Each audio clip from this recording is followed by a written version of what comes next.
And we are live, Wrestle Purists, live. Very interesting episode today, hosted by myself, Ibu, better known to some of you as Backup Hangman, and we've got Charlie joining us today, and we'll probably have a few more of the crew joining us today. So, yeah, man, a lot to get into, of course. Today we're going to review and break down and talk about the Tuesday Night War that took place last night between WWE NXT and AEW Dynamite. We're also hoping to still be here when the ratings drop. So we can live react with all you guys in the live chat, which I'm sure will be very interesting no matter what way it goes. So first things first, please like, subscribe, send any super chats with any takes, any questions, anything like that you want us to read out. Turn on the post notifications. Hope everyone's doing good. Starting with my fellow Brit, Charlie. How you doing? Hello. I'm doing good. It's been a long day, had work today, but as always, excited to talk a bit about Dynamite and a bit about NXT, which is new for me. I don't really talk about NXT normally. But yeah, it was a great night of wrestling, so win for the fans. It was a big time night for wrestling, you know. Timeline was jumping, you know, AEW and NXT going number one, trending at different times during the night. We're going to get into all of it. Ibu, all caught up now. Did you enjoy the war? Yeah, I did actually.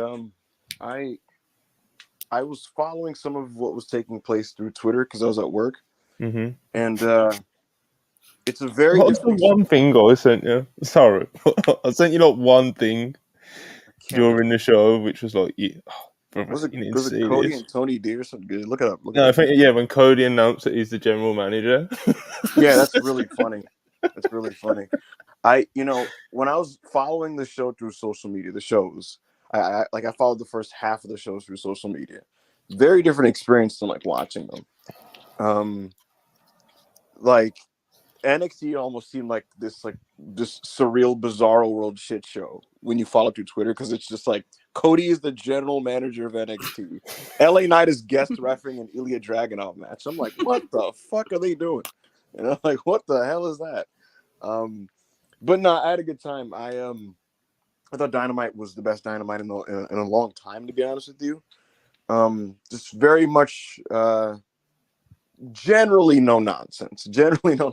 Well, yeah. Yeah, generally, there's a weird stretch in like the second quarter of the show, but yeah, I mean, look, we got 3 very good wrestling matches on the show, and that's the primary thing I want out of a Dynamite, because they have the capacity to provide that type of thing. And so I thought the show was really good. And then I was honestly entertained by NXT when I watched it. I was entertained by a pretty decent amount, a portion of the show. So I'm excited to kind of get in here and talk about it.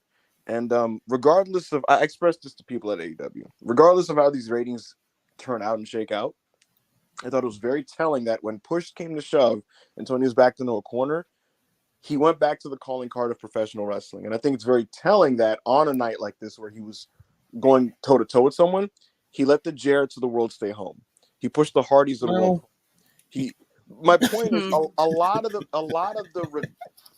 of those types of people that would kind of populate some of the middles of these Dynamites, he kept them home. And I think that's almost an admission of some kind, that like when you really get down to the nitty-gritty and you got to win a fight, you fall back on the great wrestling. And so I thought that was telling, and I expressed to people at AEW that they should be proud of how they approach this, regardless of how the ratings shake out, because at the end of the day, there's supposed to be an alternative. And I think one of the things they can always do to stand out is the fact that when push comes to shove, their wrestling peaks higher than any other company in the world at the moment, in my opinion.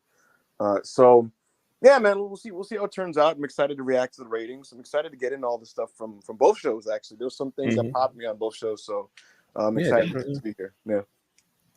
Yeah, man. Also, there's been a few little news things, of course, involving CM Punk and a couple of other things as well, which we're going to get into as well. But of course, first things first, it's going to be the Tuesday Night War. We're going to review both shows. Obviously, we're going to try and keep it nice and tight. You know, we're going to try and keep it quick, because reviewing 2 shows normally on this channel usually takes a very long time. So, you know, we're gonna probably stick to the highlights, you know, and that sort of stuff, and any other talking points that anyone wants to bring up. So let's dive in. What do you want to start with, Charlie? I'll let you choose. As the lady of the show. Let's start with Dynamite, because I feel like Okay. I have more to say about that one. So if I have to get out of here during the NXT review, it's not the end of the world sort of thing. God bless. I'm a busy person these days. AEW Dynamite, Total Tuesday, and we get an opening with Christian Cage in the control center, and he's taking credit for the show basically, and the 30-minute commercial free start to the show, and that's the opening. He opens it up looking like a Bond villain or some shit. Christian Cage. So that was it. He popped me, not the usual open, but. The actual opener match was Bryan Danielson versus Swerve Strickland, and this was very good to the surprise of probably absolutely nobody. Eva, what did you think of the opener? Oh, it was just beautiful. I mean, Swerve Strickland is the way he's kind of coming into his own, working at a main event pace, at a main event level in AEW, it's really nice to see. And Bryan Danielson is the best wrestler of all time. So these guys had a 20-minute match that fucking ripped. Yeah, they did some Yave at the beginning because Swerve can do a little bit of that, and Danielson, if he has an excuse to do that, he will do it. And so, they started doing some kind of Mexican holds and technical wrestling and all that type of stuff. And then it got into the strikes, and then it was time for Danielson to sell his neck because he likes doing that because he's a freak. And so Swerve was doing the head kicks and shit like that. It's all great. The drama built, and this just came together really nicely. We got the kind of TV finish, so to speak, where Hangman takes the crown away, and Swerve's distracted, and it leads to one thing after another, and then the finish. And what I would describe that as is like a means to an end booking. Not super ideal, but at the end of the day, they kind of like put themselves in a position where they kind of had to book a finish like this. I thought the finish was still exciting, even with all that. My thing is like in those types of finishes, when you lay that out, right? Like if Swerve's distracted, but then like kicks out of the move he gets hit with, and then he does something, and then the other guy does something, and then the other guy does something, and then it's the finish. And it's like I think it kind of eliminates the idea of what you're trying to portray because it's not a distraction finish. Then he overcame the distraction and continued to wrestle. You know what I'm saying? Like he got distracted and they wrestled again for like another 90 seconds doing moves to each other. So it's like he doesn't have he doesn't have an out. Like it's like to me it's like you just lost to Danielson, bro. But yeah, no, I thought this was great. This is easily the best match of the night between both shows by a decent margin. So yeah, good stuff. Yeah, definitely good stuff. The finish was, it's like you said, they kind of put themselves in a position where it was very possible that they would have to do something like that. So yeah. I'm not the biggest fan of Swerve taking a loss here, but it's kind of one of those things. It's not the end of the world, and he got to have a great display out there against the best wrestler of all time. So, you take the good with the bad, and it's just one of those things. Charlie, I'm sure you enjoyed it quite a lot. I did. I enjoyed this match very much so. Also, like, I pointed this out on Twitter, but Swerve was getting, like, dueling chants with Bryan, and at one point the crowd was chanting for him, like, for the most part. Like, getting that against someone like Bryan Danielson, it just goes to show, like, the work they're doing with Swerve right now and, like, the work he's been putting in himself. Like, it's really working, and the crowd's really connecting with it, so I'm happy with it for him with that. The match itself was great, though. The finish went pretty much how I expected. I just thought that this one would happen after the Jay White Hangman one, but because they had the 30-minute no ads, it makes sense why this went on first. But yeah, really good stuff. They should book stuff like this more often because it's just great wrestling, and they could absolutely have a better match because it's Bryan Danielson and Swerve is just hitting new heights with every match he has. So, hot take. I don't know if she's that hot actually. I would have had this main event, and I would have had Edge open the show. That's what I would have done personally. You know what? I was actually saying in the Russell Pierce group chat that I was like, and I like Edge, right? But I was like, I don't know about throwing Edge out there toe to toe with John Cena to close the show. Edge is an inconsistent television draw, I would say, at best in the modern day. And but starting hot with him, and it's like, hey, Dynamite, it's the beginning of the Edge's thing. That might have been more effective, and then the idea is you got an amazing match to close the show. But that's hindsight is 2020, and we shall see how the quarters shake out. But my gut feeling is Cena smoked him, Edge specifically in the head-to-head matchup. We'll see how some of these other parts of the show go. As far as the rating goes, well, Ibu, Charlie, chat. Don't spoil if it drops at bang on 4 p.m. Eastern. Don't spoil it in the chat. Like, let us read it out, find out together. I want to also put out some. This is not like news, but it's just information, because I'm already seeing people like preemptively saying things like, "Oh, these guys are quiet, so it must mean that like the rating was this," or Tony. I saw someone say like Tony Khan is like really fired up on Twitter. That means he must know something about the ratings. They don't. Nobody knows what the rating is on a weekly day for cable. There's no such thing as like a fast national number that we can aggregate or something like that. It's not like a weekend number that they may have an idea of the next day. I was told flat out by somebody in AEW that, we find out the number when you find out the number. Yeah. So someone asked in the Discord as well, like, oh, there's been no fast nationals. It's like that's kind of like a weekend thing, isn't it? It's a weekend thing. So it exists because Nielsen is off on the weekends, and but these networks still need to have an idea what their number is. So yeah, we're all gonna find out together as a family on Wrestle Purist Live. So yeah, no cheating. I know Ibu will be mightily tempted to as soon as it hits 4 p.m. Eastern, he's going to be refreshing. He's going to be checking Brandon Thurston's Twitter. He's going to be all over the place. But anyway, good open on Dynamite. Going to go into some super chats really quick though. To be honest, Monty, you should put our faces to the corner when 4 hits, and as we're talking, just continually refresh Thurston's feed or the opposite feed. Just do it every 20 seconds. Live and direct. Anyway, quickly going through some super chats. Zayd Naddy 499, always first. What a beast. If you're not first, you're last. Bron and Mello are future of wrestling, and it fills my heart. Ilya and Cody in the ring had me pumped. Great night of TV. Yeah, man, great night on TV for both. Absolutely. Thing about Bron is like him and Mello have been positioned as like these like he's not, but him and Mello have been positioned as like these future top stars of WWE since like 2021 on NXT 2.0. And it was one of those things that I wanted to believe in and I was hopeful for. But there'd be times where like me being able to see the vision of that was inconsistent at best, to be honest with you. Whereas like, I don't know if they're really actually, once like push comes to shove on the main roster, going to get to that point. And there's still levels to reach for both of them to kind of get there where I can visualize a main event. But what I will say is that it's materializing now, and I can now see a pathway. We'll get to this. I was waiting for you to notice the super chat that was on screen, and I thought it may have stopped you in your tracks. But we'll get to this, brother. Going through these super chats, 100%. Andrew 499, Ibu, the only holders top G I know. Do your sources know if P Diddy is guilty or innocent? What does the AEW or WWE locker room think of this situation? What did P Diddy do? I don't know, but he did something because I saw someone do a funny quote to it. But I haven't looked into it. So maybe he's done something wrong and nasty. Maybe he's done something, I don't know. That would be unfortunate. I'm a Puff Daddy guy. No, be careful with that because we don't know what he's done yet. Anyway, Showtime Spurs $2. Appreciate hearing AEW won on the terraces. God bless. Darren Walker, £5. Appreciate you as always. Orange Cassidy, the champ again. What are we doing here? Autumn Madness.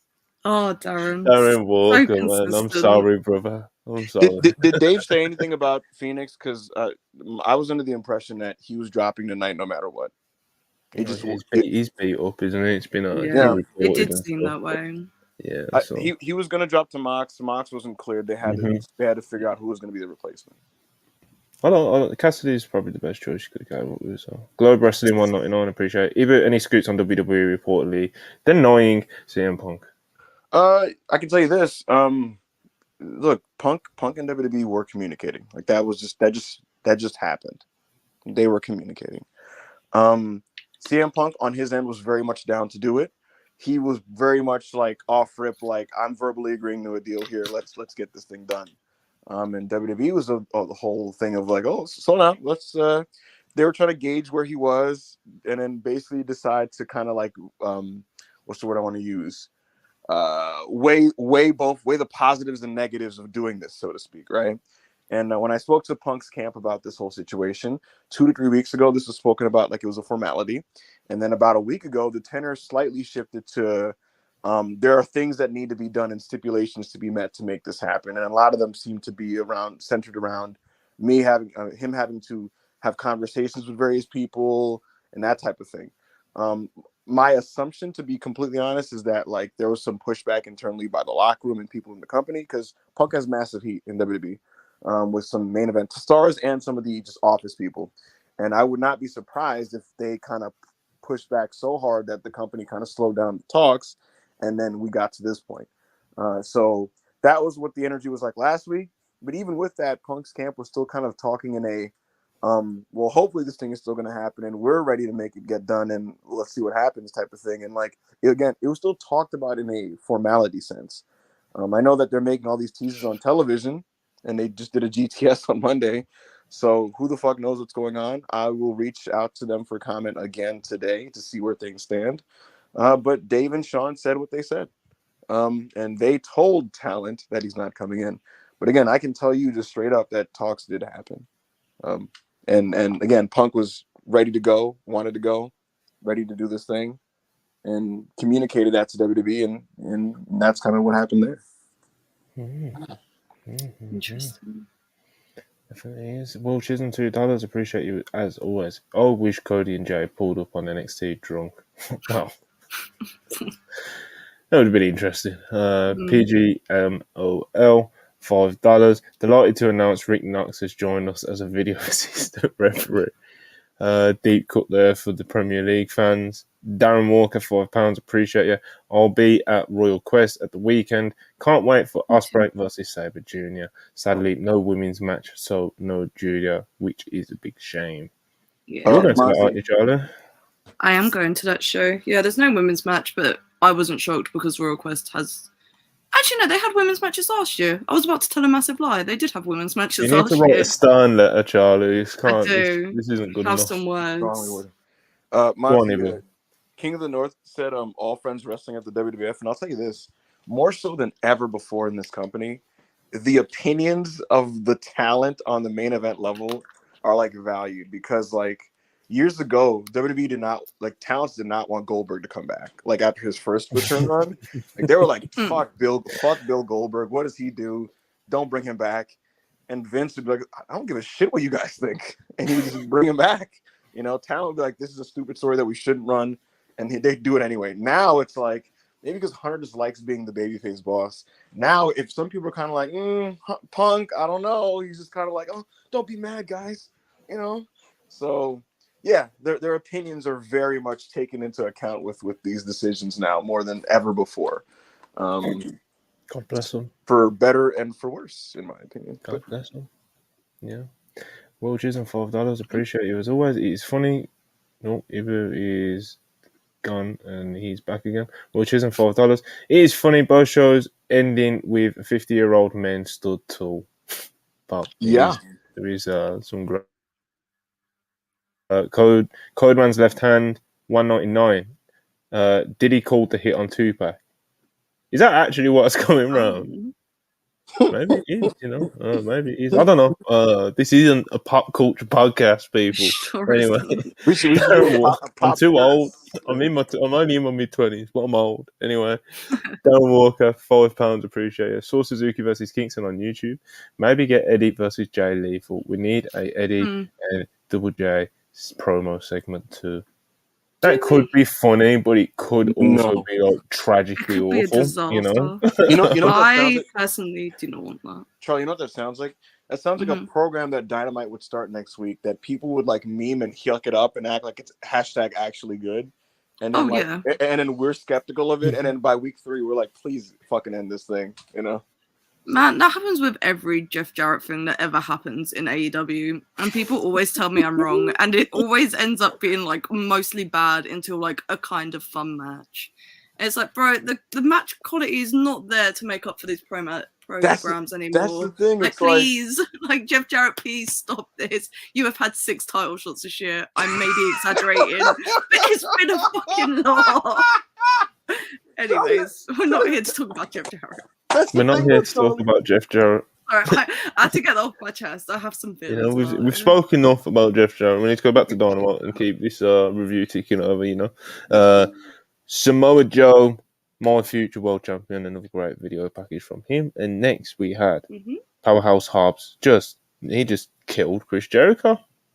Yeah, just destroyed the poor man that is Chris Jericho. Don Callis was having a great time watching this unfold. And we found out later in the show that Jericho, he had to go to hospital for his injuries and all this and that. And, he's praying for Chris Jericho, I guess. Hobbs killed the dude, you know. Good to see Hobbs get a really big statement win like this, you know. We'll see how it unfolds. Ibu, Jericho, murdered live on television. What did you think?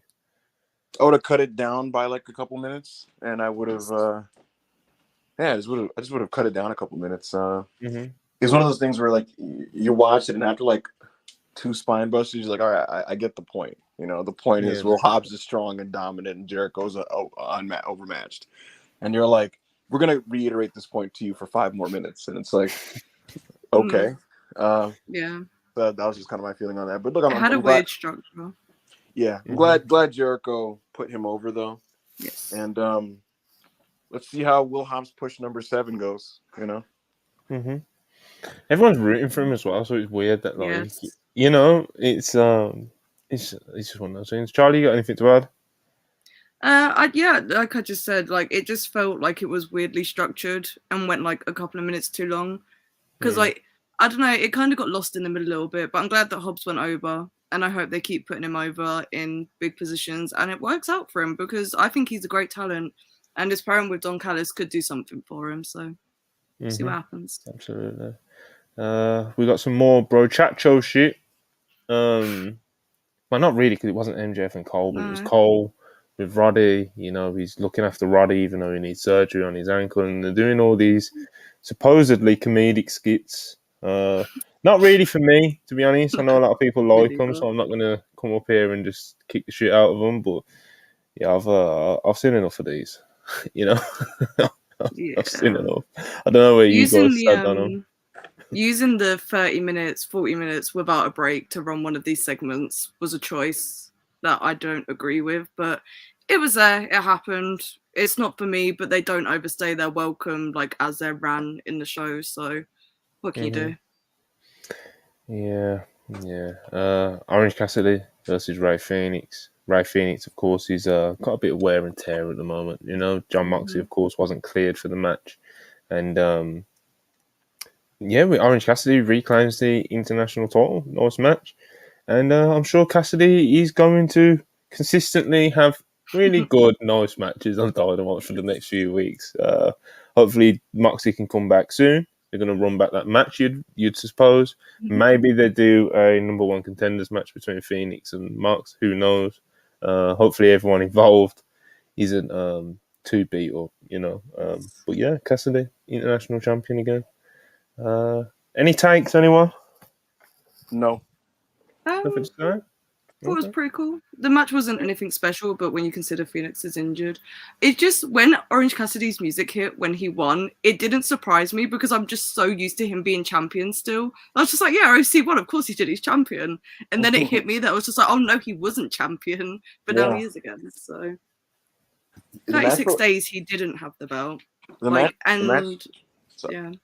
was gonna say the match felt like it came and went. It felt like it was like 2 minutes long. I don't know. It was very short. I don't remember. It was worked in a clever way, I think. Yeah. I don't have a problem with it. You know, it's kind of Yeah, man. Happy to see OC get the belt back. You know, we had a Toni Storm silent film, whatever. This is I'm at the same place with the brochacho stuff as well now. Like, I know a lot of people like it. I also respect massively like Toni Storm's like commitment to the character, Mm-hmm. you know. But like in terms of like what like, all this is it's just like, you know, come on. Yeah. I think Yeah, I running it know, during man. picture-in-picture is kind of genius, to be honest, because it is a silent film. So, but we don't get that effect because having fight, we can still hear the music and all that, so we See, I don't don't get know all what's the picture in effect of picture. it. I don't know But what's not picture in picture, you know. yeah, If I this thought it was this what was okay, so was this the first ad break after 40 Yes. minutes or however long it yes, was? Which just yes, it happened to be at was. the same time NXT was sending John Cena out there. Mm-hmm. Mm-hmm. Real shame that Tony Khan didn't get the look there with timing. You know, he pushed the Mm-hmm. 30 minutes to 40 minutes just for it to end as Cena. He's walking out, but you know, Yeah. you get what you get in this game. You know, yeah, Tony Storm, Ibu. Mm-hmm. What do you think of the Timeless this Tony Storm. timeless Tony Storm? That's all. Yeah, I thought it's jumped the shark ever so slightly in the sense that I thought that Tony clearly is having fun doing this and she's throwing herself into the role. And I'm really happy for her because she's really found her footing in AEW as a singles wrestler right now and has gotten over as a result of it. When it was kind of just the quirky interviews and stuff like that, and she just kind of acts like Regal and all that type of stuff, it was kind of cool. The RJ City stuff kind of feels like it feels very like indulgent, like pet project type of thing that like they're just getting on TV but it's like a thing she just wanted to do and she has fun doing. And now, yeah, again, like just like the ass eating match with Kira Hogan and stuff like and like throwing the shoes during the match and things like that. It's just kind of like I don't personally need this, and it's a bit much, but yeah, I don't know. That's just kind of where I'm at with it, but I don't know. Interesting. You know, loads of people seem to love it though, so it's not like I'm Mm-hmm. saying, "Oh, they need to stop doing this. It's a disgrace." You know, it's just another one of those things that just isn't quite to my particular taste. You know, and who cares what other thinks? Anyway, Wardlow killed Matt Sydal. Another murder on Dynamite last night. Wardlow done his thing of that he done it last week, I think it was, or Collision. Yes. When he comes out, hits someone with multiple power bombs, power bomb, power bomb, power bomb. But it's not this. The difference between this and when he was doing it as a babyface. Like, this isn't for the crowd, but he's just going out there destroying a guy and going out through the going out for the crowd. So, you know, it seems like he may be turning, he may be going heel. Mm-hmm. We'll see where it goes. I guess there's not really much to say about it at this point in time. Yeah, we'll see. Wardlow, one of those ones. Daniel Garcia checked on Jericho. So it seems like he's floating around the Jericho verse again. Mm-hmm. Either your thoughts on this? I don't have any. You sure? I don't know what to say. Okay. Okay. What else have we got? Okay, Hangman versus Jay White. Very good yet again.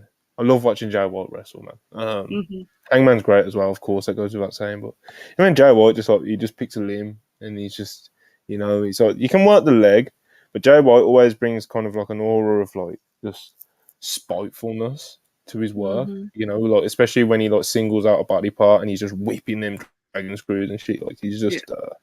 I love watching Jay White wrestle. It's as simple as that. Charlie, what did you think of Hanger versus Jay?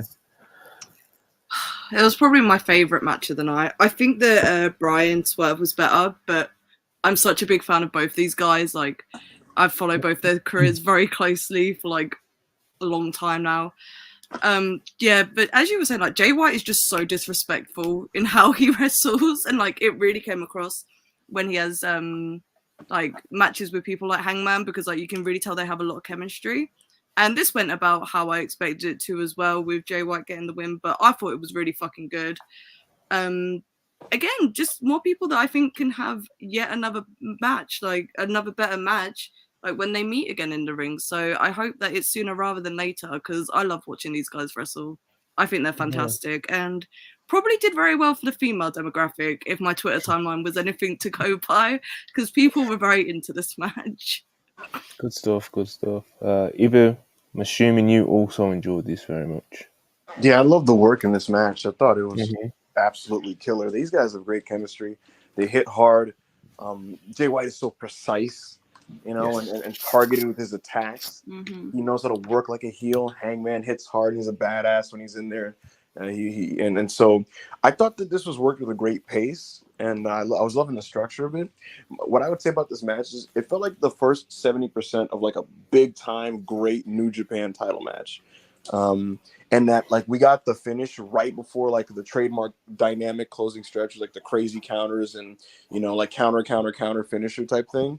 And so we stopped right before that and then did like the schoolboy pin. But I there's a lot to love here, and it also left the door open to kind of go back to this, and I think they will go back to it, and I'm looking forward to it because I think that the ceiling between these two guys in the ring is like very high. This was, for what it was, this was excellent. Yeah, man, really good stuff. Yeah, Hangman probably more match of the night as well for Dynamite, to be honest. But yeah, then after this, of course, got a lot of talk. But there's good reasons and bad reasons in this whole segment. It went quite a while. But MJF comes out after the match, after Jay White gets the win, and he is fired up. He's pissed off. He wants his belt back. And he displays all that emotion and passion through his promo. And he cuts a great babyface, fired up, passionate, pissed off promo. And I loved it. This is the sort of MJF stuff that I wanted, especially whilst he's in this mode of leaning babyface and being babyface for however long it lasts for, or hopefully it lasts like permanently. This is what I want from him.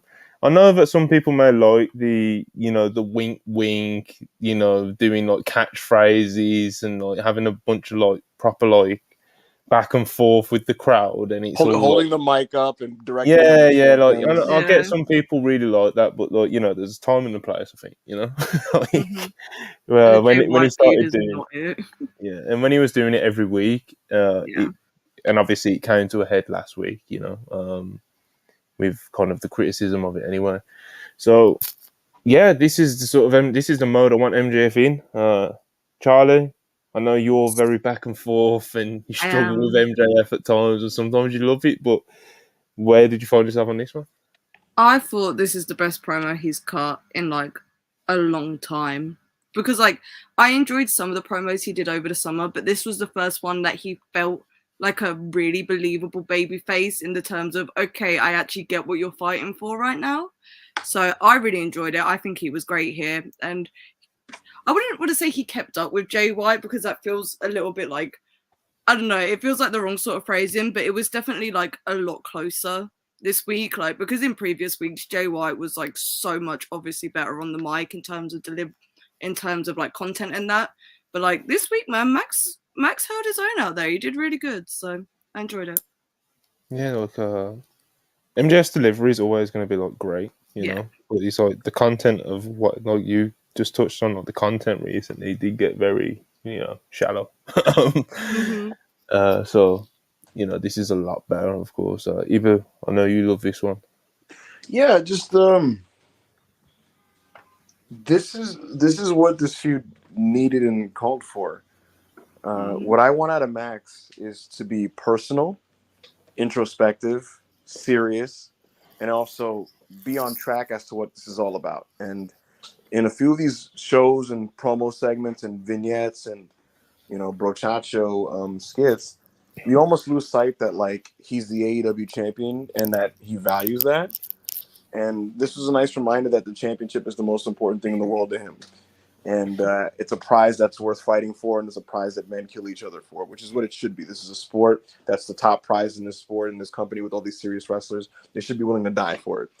And Max here, talking about how he looks in the mirror every day and he's finally getting to a point where he doesn't have to punch his reflection.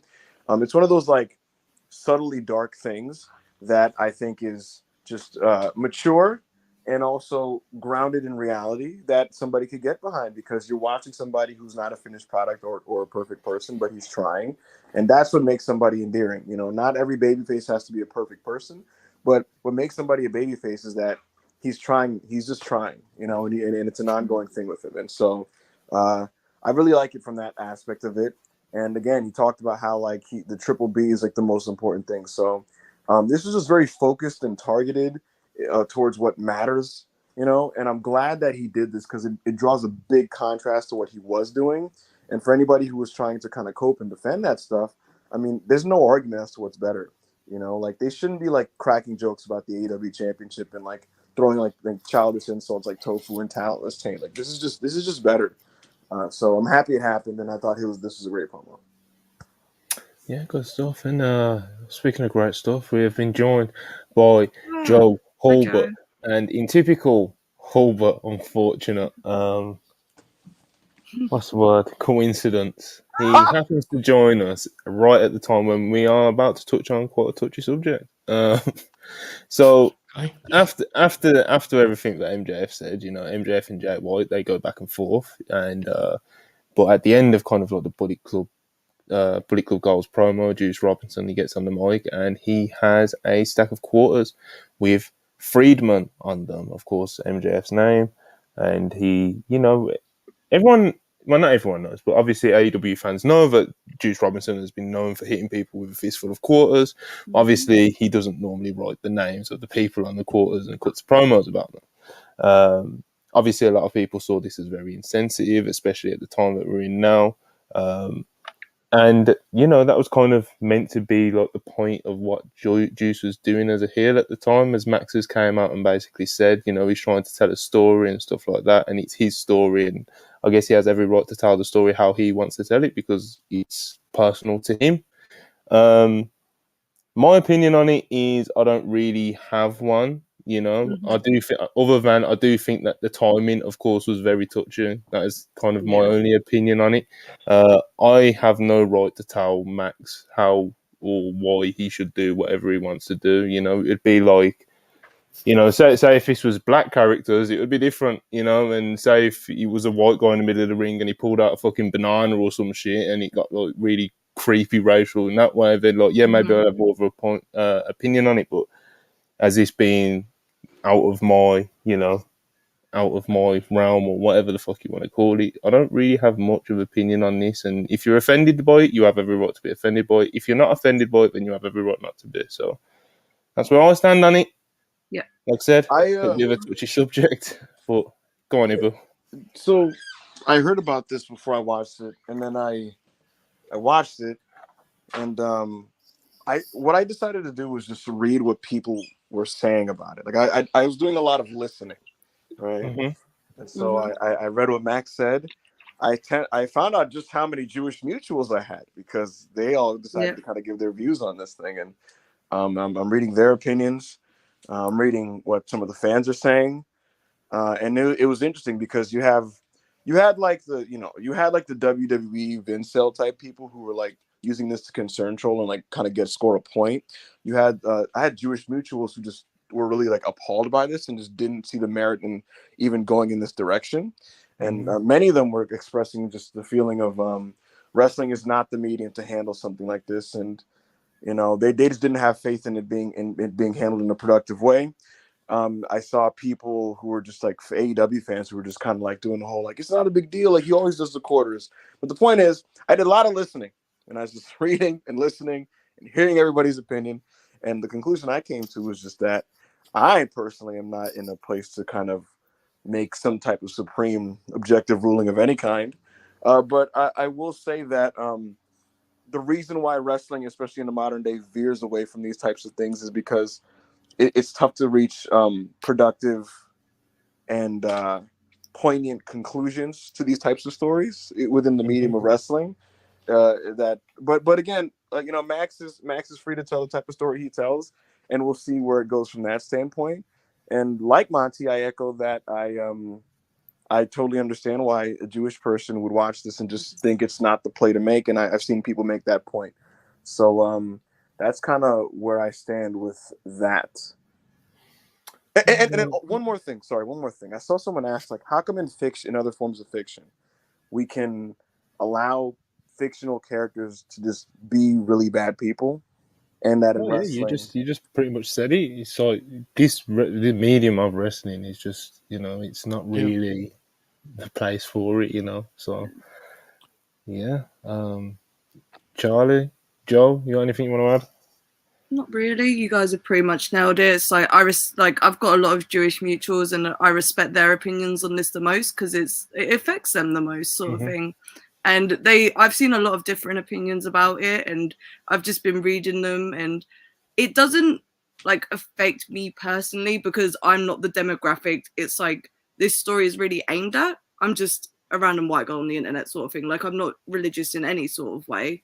But at the end of the day, like people can feel how they want about it, like in terms of how it affects them personally. If MJF is happy to tell this story on TV, I also respect that. So I just hope that it's handled in a productive way and coming out of it, everyone feels like they're in a better place. Yeah, absolutely.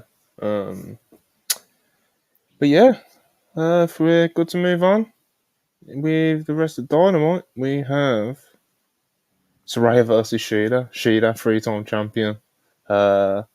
Surprised a lot of people. This was fine for whatever it needed to be. There was a lot of, distraction and commotion at the end, but we got Shida, we got the belt back on Shida, we got the confetti again. God bless. So yeah, Hulbert, throw it to you. Mm-hmm. Cheers, mate.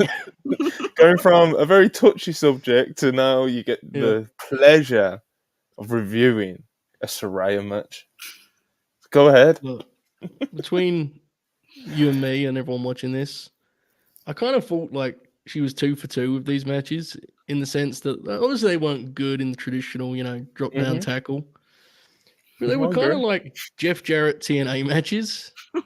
And there's room for the Jeff Jarrett TNA match. We've seen that from Jeff Jarrett in AEW. So I kind of enjoyed both of these, smoke and mirrors Saraya defenses. And this one was the same. They got the people on board. And honestly, the way they wrestled the match actually allowed, the title change to pack a punch. Like, it actually felt like a really cool moment when she overcame and beat the heels. So I honestly thought this was really good TV, even if it wasn't by any means a great wrestling match. I think there's a difference in some ways. And I enjoyed this. I thought this was a compelling piece of TV, fun, engaging. Crowd got into it. And I thought they agented these two Saraya title singles matches very, very well for what they were. They have a ceiling, obviously, but I thought both of them were a lot of fun. And this one, we had the finish too to go with it. So good times. Very, very beautifully said, Joe Hall. Charlie, Ibu, you got anything you want to add to Saraya versus Shida? Shida winning the title for the third time. No. That is the safest German suplex I have ever seen in a match. Like Shida was just incredible a straight up back bump. Yeah. It was incredible. But no, happy for Shida. Hopefully she has some real direction with this title reign. Yeah, man. In a very positive note, AEW announced that they will be donating over 50,000 AEW toys to Toys for Tots, I think it was. Over $1 million worth of toys, so God bless. MJF tries to call Adam Cole. Well, Renee tries to interview him, but he's not in the mood. He says he just wants to talk to his bro. Tries to call Adam Cole. Gets through to him, but can't really talk to him too much because signal at Roddy's is trash. So loses connection. MJF is very dejected, sad about it. So more tension building between Adam Cole and MJF again. And then we get to kind of like the main event segment, which starts off with Christian Cage. Oh, you're forgetting the big thing, which was that the Acclaimed slid in and offered to kind of link up with Max. I don't think he forgot it. I think he was just. I did, but like you brought it up. I'm sure you got some lovely, elaborate take about it now. Yeah, frankly. Yeah, frankly, the Acclaimed are great wrestling talents. They just people are souring on them, and I think it's mostly because they haven't been involved in anything remotely creatively inspiring in a long time.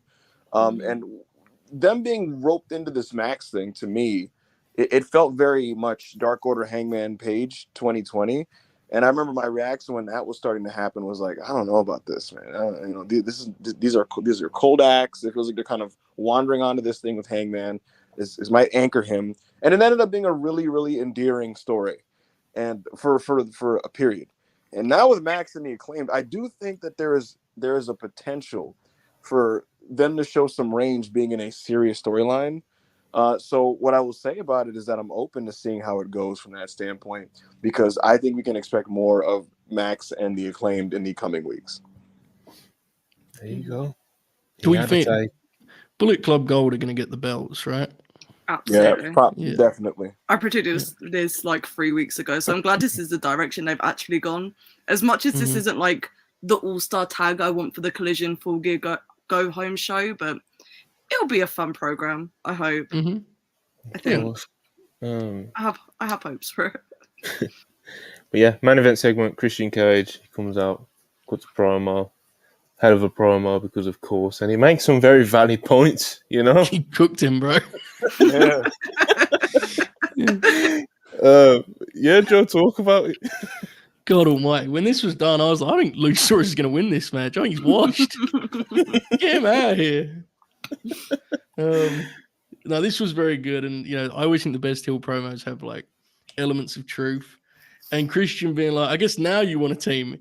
Any wrestling fan who was watching that was like, well, you made a decent point.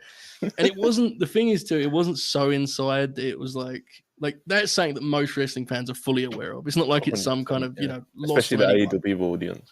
Right. Like Edge and Christian, that speaks for itself. So I was very, very well done. Christian's crowd work should be like studied by every wrestler backstage. Keep it down. Yeah, like then when he did that too, you notice like he does it sometimes. He'll stumble on his words, and to recover from that, he'll yell like "Keep it down!" And by the time he gets done doing that, the people have forgotten he ever stumbled on his words. To begin with, he has more heat than he started with. So this was a great promo. You know, he's a good wrestler, folks. Christian Cage. This is a great promo. I think he's about to be dropping that belt on Saturday, but he's in the form of his life right now. I'm thrilled to see it. So, love the segment. He's a beast, man.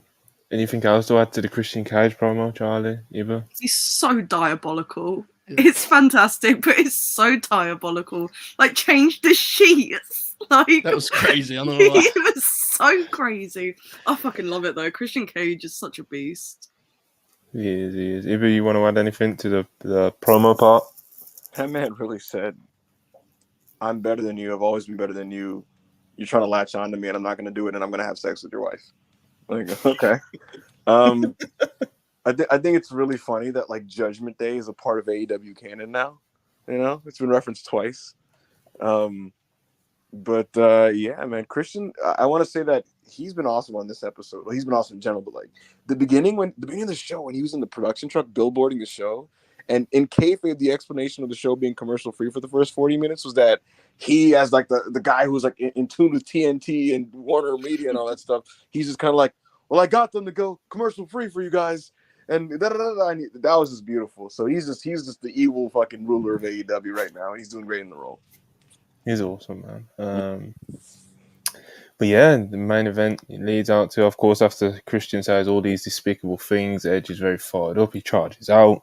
Well, of course, it's just a setup to get the match started with Luchasaurus getting a few cheap shots in before the bell.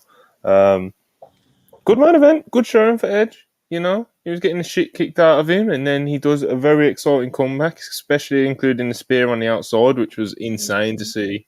The 50-year-old Edge flying through the air like that. You know, God bless. I had a good time with it. Charlie, you enjoyed the main event? I did. I thought it was quite delightful, actually. It was definitely a lot better than I was expecting. Like, I've always liked Edge. Like, he's someone that I enjoy a lot. But Luchasaurus is a little bit hit and miss for me. Spotty. So when this was first announced, I was a bit like, well, that's a choice. And then it was announced as a main event. I was like, well, that's another choice. Like, but no, I think they did really well with like the way it was agented, and they went out there and killed it, man. I had a great time with it. Yeah, good times. Joe? Yeah, I thought this was good. I think Luchasaurus has honestly got a lot better. Mm-hmm. And I say that as someone who was pretty steady in my disapproval for a while there. But, like, I think you've seen under kind of Christian's presumed guidance, I think you've seen him work as a more traditional heel, cut out some of the stuff that was not so good in his offense, and just focus on the basics, and he does it quite well. So I thought he was rather good here. You know, Adam Copeland, and I'm going to try very hard not to say Edge, because that has been very difficult thus far with these podcasts. I was doing it in tweets on the main account and everything, man. You'll be okay. Adam Copeland I think is very reliable as a babyface worker because of how over he is, and he can sell. And if you're over and you can sell as a babyface, there's a pretty high floor to your matches, because you just need to basically take a beating and the people will get with you, and they will with him here. great moment before the bell, when he was in the corner trying to pull himself up. And he just waited an extra second or two, and the place stood up to try and get him to his feet. And that was an example of just timing and veteran experience. I didn't think it was great or anything, but I just thought it was enjoyable watching him basically take his game directly from SmackDown that we saw against Sheamus a couple months ago, drop it here. And if you can play, some wrestling routines are so steady, you can get away with it anywhere. He dropped in here, he added a cool spear, and away he goes for a positive debut. So a triumph, I thought. Not a home run or anything like spectacular, but a good match, definitely. Good stuff. Ratings are very imminent. About 3 minutes. Oh my god. Yep. Ibu, quick review of the main event. Yeah, this is exactly what I pictured it was going to be. Like a beat for beat, pacing, structure, move wise. I knew it was going to be this. Edge was going to sell for 60% of the match. He's going to hit a big dynamic counter move that was going to change the tides. He's going to hit all the signatures, make the dramatic face, fire up with the fans. And like Joe said, he's a reliable babyface worker because he's over. And then also in all these Edge matches, because he lays it out like this, you get the moving parts, these interference-based moving parts. He overcomes a couple of them. You got a big dramatic kick out, and then he hits the spear. So no harm, no foul. I thought this was very fun. Nick Wayne is the new Dominic. He's going to be spearing this kid every single week. So that's going to be his thing. I thought this was really, really, I thought this was a very good match, and I thought the closing angle after this was also quite good and made you excited to check out Collision. So, good piece of business. Great finish too, by the way. Great finish to the match. Who's winning the ratings, guys? Lock it in. I think NXT, but I don't think it's going to be a slaughter by any means. I'm sticking to what I suggested, bro. I don't care if it's the coward's answer. It's what I genuinely think. I think AEW may win the demo, and I think NXT will win the viewership. Yeah, that's fair. I'm gonna say AEW won the demo by like a little bit. I'm locking it in. Locking it in. Well, we're minutes away, people. Don't know when exactly it's going to drop. It doesn't always drop at exactly 4 p.m. Eastern. Sometimes anywhere from 4 to 4:06, roughly. Listen to this anyway. But yeah, like I said, Joe, you wasn't in here at the start. Do not be refreshing. We're finding out here together as a family. Come on, I'll do the refreshing. Damn, I can't do my weekly WrestleNomics refresh. I'm gonna read it out. Hopefully no one in the chat. But the chat's probably gonna spoil it. But I hope that they don't. That means to you three, just don't look at the chat. I'm gonna do this as sincerely as I can. Take it off. Private chat's on. Yeah, that's a good idea. Switched over. I'm ready. Time stands still, folks. Time stands still. Yeah, who's gonna win? There can only be one. You know what's the funny thing about this, Joe? No matter what the number is, I'm probably just gonna react with laughter for a minute straight. Because it's fun. Because there are no stakes. It's a one-off wrestling war.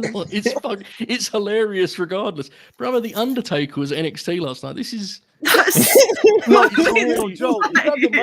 When that man said you say you're a badass and a big dog. Listen here, kid. And he's calling him young fella and shit. I'm like, oh. If I'd have pitched what they did with him to you when we talked about it last week, you'd have been so distraught, bro. That was crazy what they did with him. He just whooped his ass and walked off. God damn. It's objectively the wrong thing to do, while simultaneously being unbelievably entertaining and funny. It's also it's NXT, and realistically, Bron's future is not going to be decided by a closing angle of NXT. It is what it is. That's the thing. It's not going to hurt him either. But yeah, it's just so funny. The fact that he takes himself so serious to this day, Undertaker, right? That he's I got to walk in there, look tough, play American Badass by Kid Rock. And I got to choke slam this kid. We saw that coming, bro. We said he would be getting the better of whomever he interacted with, in a major way. He takes himself very seriously. I just thought it was going to be a job, but he was like, I want to choke slam Bron Breakker. It's why? Bron took one hell of a choke slam, though. Oh, that was a hell of a bump. Oh, my God. He flew. Good stuff. I'm a cowboy, badass. The camera cuts to Booker T as Taker's going in the ring, and Booker's popping. He's like, let's go. He's pumping his fists and shit. His shirts are old school, last ride, choke slam on it or something. I will admit, the fucker still has aura. The piece of shit, he does. He'll always have aura when he's presented like that. Especially in a building like that, That was weird, man. Seeing like Cena in that scene was like, whoa. Joe, It's so surreal. Yeah. When someone said Cena sucks, and John's like, I respect that. I respect that. You know? It's like, that dude is not real, man. He is a cyborg that they built in Louisville in 2003. He's not a real person. Yeah, people, as we await these ratings to drop, we've got over 350 people in here. We've got a big house, so please make sure that you like the video and you subscribe if you haven't already. And we're waiting for this number to drop, man. Sure We're gonna live react. We're gonna laugh. We're gonna cry. We're gonna throw things and get mad. We're gonna do all kinds of things, you know. So we're just waiting. Pro wrestling, I don't know. Brian Alvarez tweeted, "Should I?" He ain't got the number yet. He ain't got it. Yeah. Can barely contain myself here, folks. Tony is on this app right now, bro. I'm seeing. Oh, bro, Tony is Tony going Khan. nuts. He's sat in a chair somewhere, you know. He's got ready for this. I refreshed my timeline and I got like 7 straight Tony replies. Like, yeah.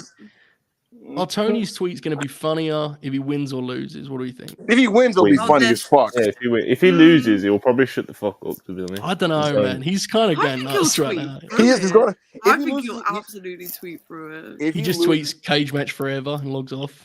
He's going to say, "I want to thank everybody that tuned in to the AEW Dynamite Title Tuesday. I thought it was one of the best shows we ever run." And what were the cage match scores? Does anyone know? I don't know.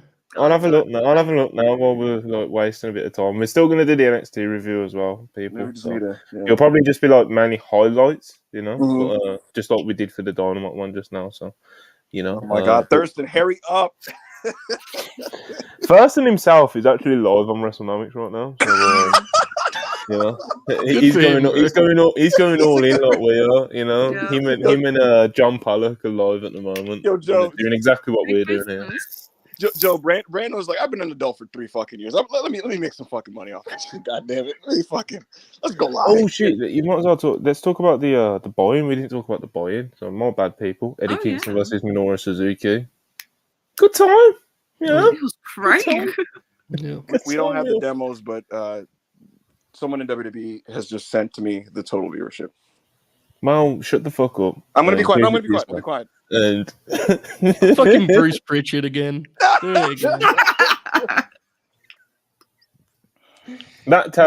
Someone in WWE sending you the viewership and not the demo tells me that my prediction may have been correct. 100%, yeah. My God, I didn't think about that. Bro said, fucking demo. Hey, man, it's the total viewership, brother. Dude. I just replied, demo?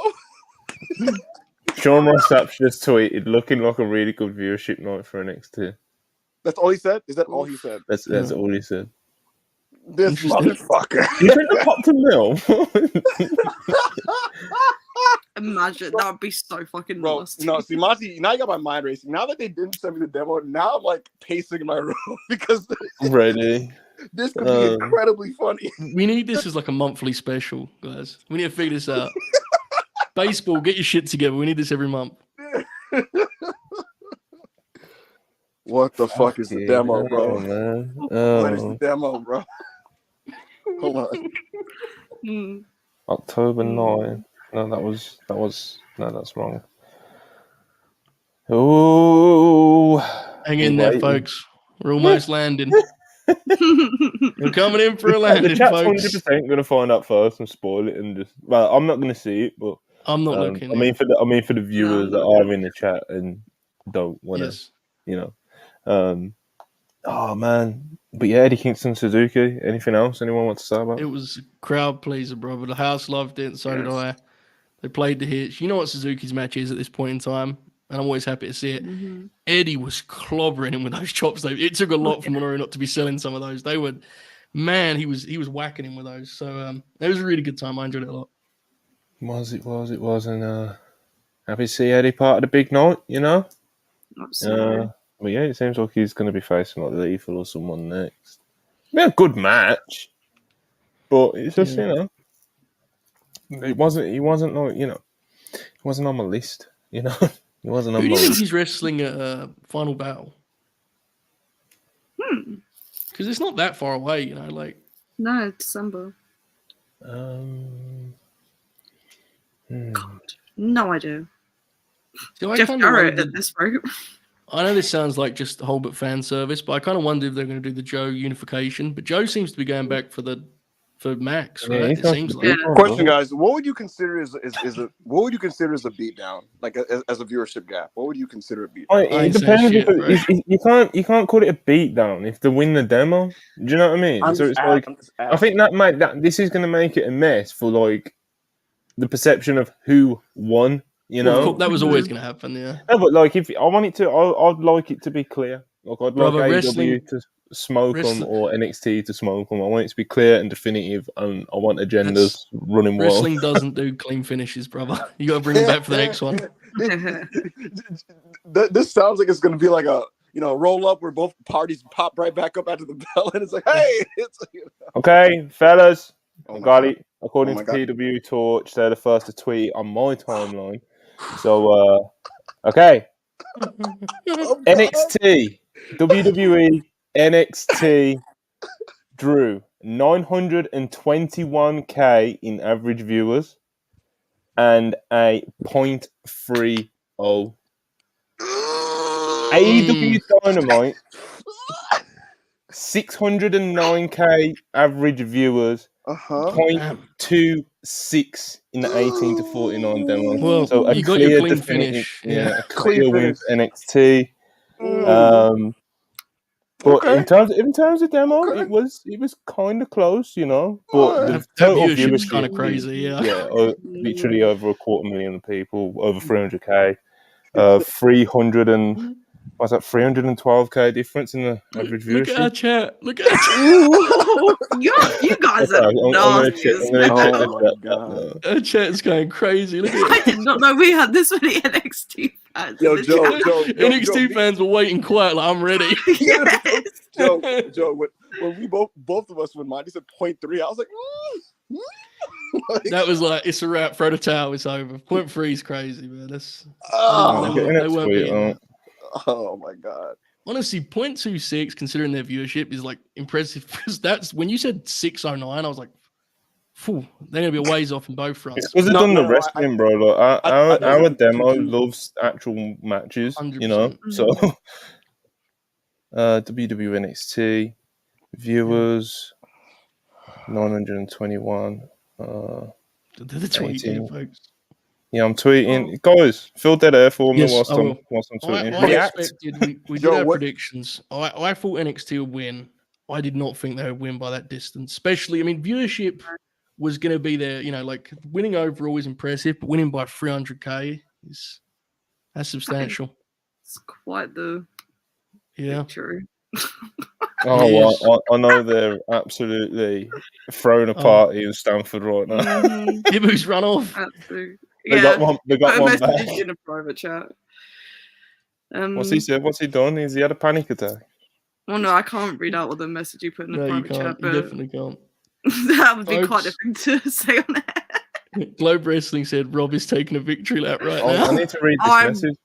Oh, I'm fuck. blocking. Yes, you I do am need to read that blocking Rob's message. number. I'm blocking Rob's number. I'm not talking to him today. I'm not doing it. Look, man, look. Undertaker still got it, folks. I mean, it is what it is. You know, Right. he's still We the need the baddest man on the quarter planet. hours, Hulbert. We What need have the we quarter. But yeah, I need the NXT, quarter man, that's Ibu's back. He's back from his hiatus. Excursion. But yeah, man, NXT, big Monty, win for NXT, brother. Max wants to talk to our audience, MJF. Oh, okay. All right, Max, Moving back you are into on it. speaker. They can hear you. Go ahead. All right, great. I'm here to ask a very hard hitting question. Actually, Max, I'm gonna stop you. Can you guys? Can everybody here tweet that MJF has joined our podcast, please? No. I'm here to ask. He's here now. Look at this promoter. Okay, go for it. All right. Can't hear him, Ibu. Can you hear me? Can hear you now. Mm-hmm. All right. Is this the week Charlie likes me or hates me? That's the only She reason. likes you. She likes you this week. I like you this week. We're all good this week. All right, peace. Is that it? Wow. That rules. Wow. Okay, fair. Wow. Respect. What a beast. Popping in when the biggest news of the week drops and asking if Charlie's a fan this week is that's some real grab, saying a lot. I respect it. That is crazy. Respect. Yeah, look, I mean, that's God bless. I legitimately thought he was going to come here to cope about the ratings.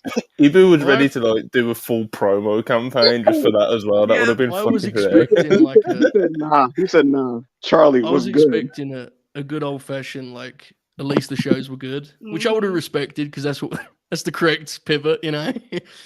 But he said, "I'm not even gonna do that. I'm just gonna ask if Charlie was in it, enjoyed the segment or not." So I need. That's fair enough. More wrestlers should have that priority. Charlie, your response to this, the world champion questioning this. I don't know what to say. That was a little bit crazy. No, you shouldn't know what to say, but it's pretty awesome nonetheless. Speaking of awesome, my only number next lot people. Again, the viewership didn't wow me. The viewership didn't wasn't like whoa, but when you said 0.3, I said, damn, they definitely won. I was gonna say before we get to that, all I thought during that was, please don't be shook on air, Charlie. And then she was just like, nah, you did pretty good. And I was like, all right, cool. I am a professional. I think scrums I can hold. You're a broadcast journalist. Famous media scrum star, Charlie of Wrestle Purists. Absolutely. See you guys at Full Gear. Yes, Charlie. we need Charlie credentialed up. I'm going to send her a list of questions again to get her. Fans already expect that people get kicked out of media scrums for asking tough questions. So I'm going to send Charlie the toughest of tough questions to ask Mr. Khan, because I'm still sore. I'm still sore from All In. I had my hand up for a long time without getting the microphone after my Saraya question, and I've been writing lists of questions for Tony Khan for months since. Fucking hell, we've got over 500 people in here. Jesus. Please like and subscribe, especially the new guys tuning in. We are live reacting to the Tuesday Night War ratings coming out in NXT. Send some super chats if you'd like us to answer any questions as well. Yeah, that's a good idea. I noticed when this link was tweeted, I noticed it was Monty, Ibu plus more. Is that count as us being advertised, Charlie? And I'm just asking, no reason in particular. Well, I had DM Monty earlier. Could hop in, man. I was really hoping AO could hop in. I'm not sure he'll be here now. He won't. No, that's when. As soon as it got to 3:58 and he wasn't here, I was like, he ain't gonna come in if they lose. Because, he sensed the number. But again, guys, we have 510 live viewers. This is one of the highest live viewerships we've ever done. It might be the highest live viewership. So make sure to like the video, comment, subscribe, send super chats. We will answer them. We'll hang out with you guys, bullet point this NXT show, and then get up out of here.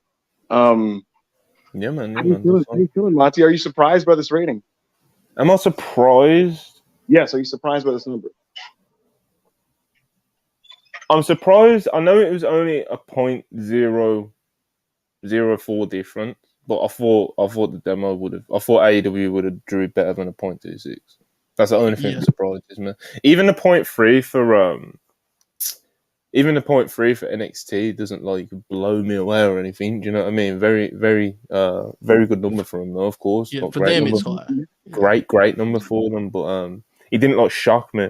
I did think that Dynamite would have got a bit of a better number in the demo, though, to be honest. But the viewerships, I think, is the we have the first bit of semi-cope. Real one tweeted 0.30 NXT, 0.26 AEW, John Cena, Cody, The Undertaker. Oh, bro, he was doing it before. Bro, he was doing that shit before the rating even came out. He tweeted something like under an hour away before the victory lap, which we all knew they were going to get, or some shit like that. So he's already. Oh, speaking of victory laps, we got. Shit! We got to get Rob. Rob, right. The big man is I'm back. afraid I've got to go. It's been good. No, I'm kidding. Hi, Rob. Look at Rob's picture. Rob, you're on mute as of right now, so you need to unmute yourself. The cowboy hat is crazy. You need to. Hello? In here, Rob. Here he is. Can y'all hear me? Yes, we can. Can y'all hear me? Oh, brother. It's time. I told everybody yesterday. I said the demo and the overall. Niggas didn't want to listen to me, Monty. They didn't want to listen. I said demo and overall. He was right. 365 days out of the year, you can run every Wednesday, but you're not touching Tuesday. Tuesday's not for you. Stay on Wednesday and Saturday. It's not yours. Okay, Rob, I have a genuine question for you, right? Right? Do you think they would have won? I still think NXT would have won without all like the bells and whistles, to be honest. But do you think they would have won like as much if they didn't have like Cody and Cena and the fucking Undertaker? Listen, sister.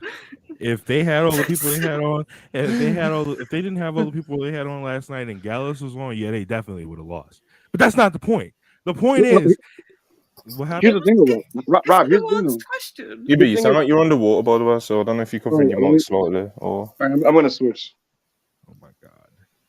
Okay. Anyway, Rob, can continue your victory lap, please. Listen, I don't.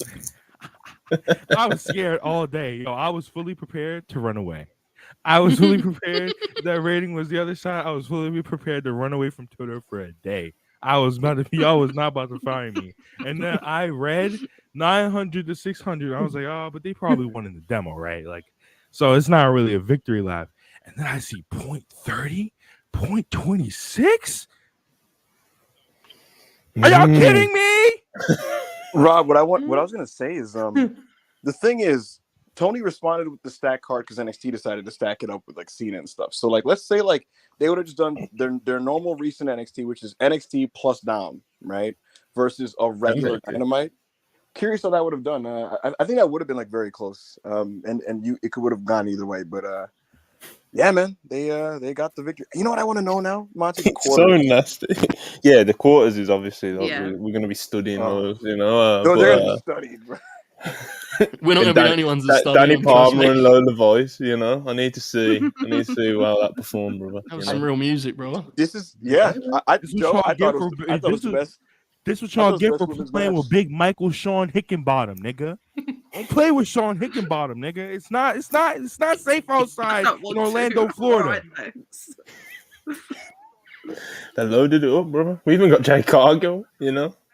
Yeah, I forgot about that. I legitimately like switch channel for that. Like, because I was like 30 seconds behind it, and someone tweeted Jade and all cats. I said, "Fuck it, Jade's on." I had a really good time. Like, I had the dual screen thing, but like, what I'd do is the one that I was watching at the time, I'd put on my TV, you know. Then the other one I'd have on my laptop or whatever the fuck, and I was switching between the two depending. So, you know, it takes me back. You know, it takes me really back. Cool, yeah. I never actually had that experience. It was awesome. I forgot that these shows went head to head with playoff baseball as well. So the BET Hip Hop Awards was on as well for the second hour. That doesn't mean anything, but it was trending. But in terms of like trending, you know, trending pop culture, Twitter, etc., social media, and that, like, it is a huge topic, and you know, AEW Dynamite and NXT were both trending over it, and God bless. But it seems like NXT, you know. You gotta get out of here, don't you, Uber? I was gonna say, let's get through this NXT because I can push about 40 more minutes, roughly. So, you know. Okay, we'll start the NXT review. Okay. Yeah, let's get it, brother. Let's get Rob's got his victory lap in. We spoke about now that we know that the show won. we want quarters, you know. I want quarters, but NXT definitely won. There's no way you can spin it. You know, there's ways that if you're an AEW diehard, then there's ways that you can cope about it, and you can name like your Cenas and your Undertakers and the different time slot and all the other excuses that I'm sure as soon as I look up my phone on the Twitter timeline, I'm going to see a whole bunch of them. But it is what it is, you know. They went to war, and one side clearly won. So, you know, it's, the funny thing, Monty, Keem, who's a very vocal AEW fan, he's just laughing at this rating. He said Gallus ruined Toni's birthday. That is crazy. That's nuts. Lola Vice, bro. I'm telling you. Yeah. That is crazy. But yeah, you guys in the live chat as well have been kill him. Chat is I would have picked incredible. some to put up, but there's that many like messages coming through that it would be unfair, especially to the super chatters, which we're going to niggas get being into real insane. quick. Oh, bro, unhinged. Berkey, $2. Appreciate you, respectable Jay. We do. Real. This is a time and a place for bro. You know. Oh, come Sorry, on, that Charlie. was really spiteful. Yeah, Jarrett's going to call into the podcast next. Yeah. Well, hold on. Oh, made that happen, brother. TK. Don't know if it's Tony Khan or some other. $4.99. Appreciate it. Outside of talking bad about WWE, what did he do to garner so much heat that people are still holding a grudge still after 10 years? Was he moving crazy? To CM answer Punk this, phase, isn't it? yes. Yeah. To answer this, it's more so just they've been watching what's been happening with AEW from afar. Members of the office are butthurt about comments he's made about WWE over the years. So that's what some of those people are salty about.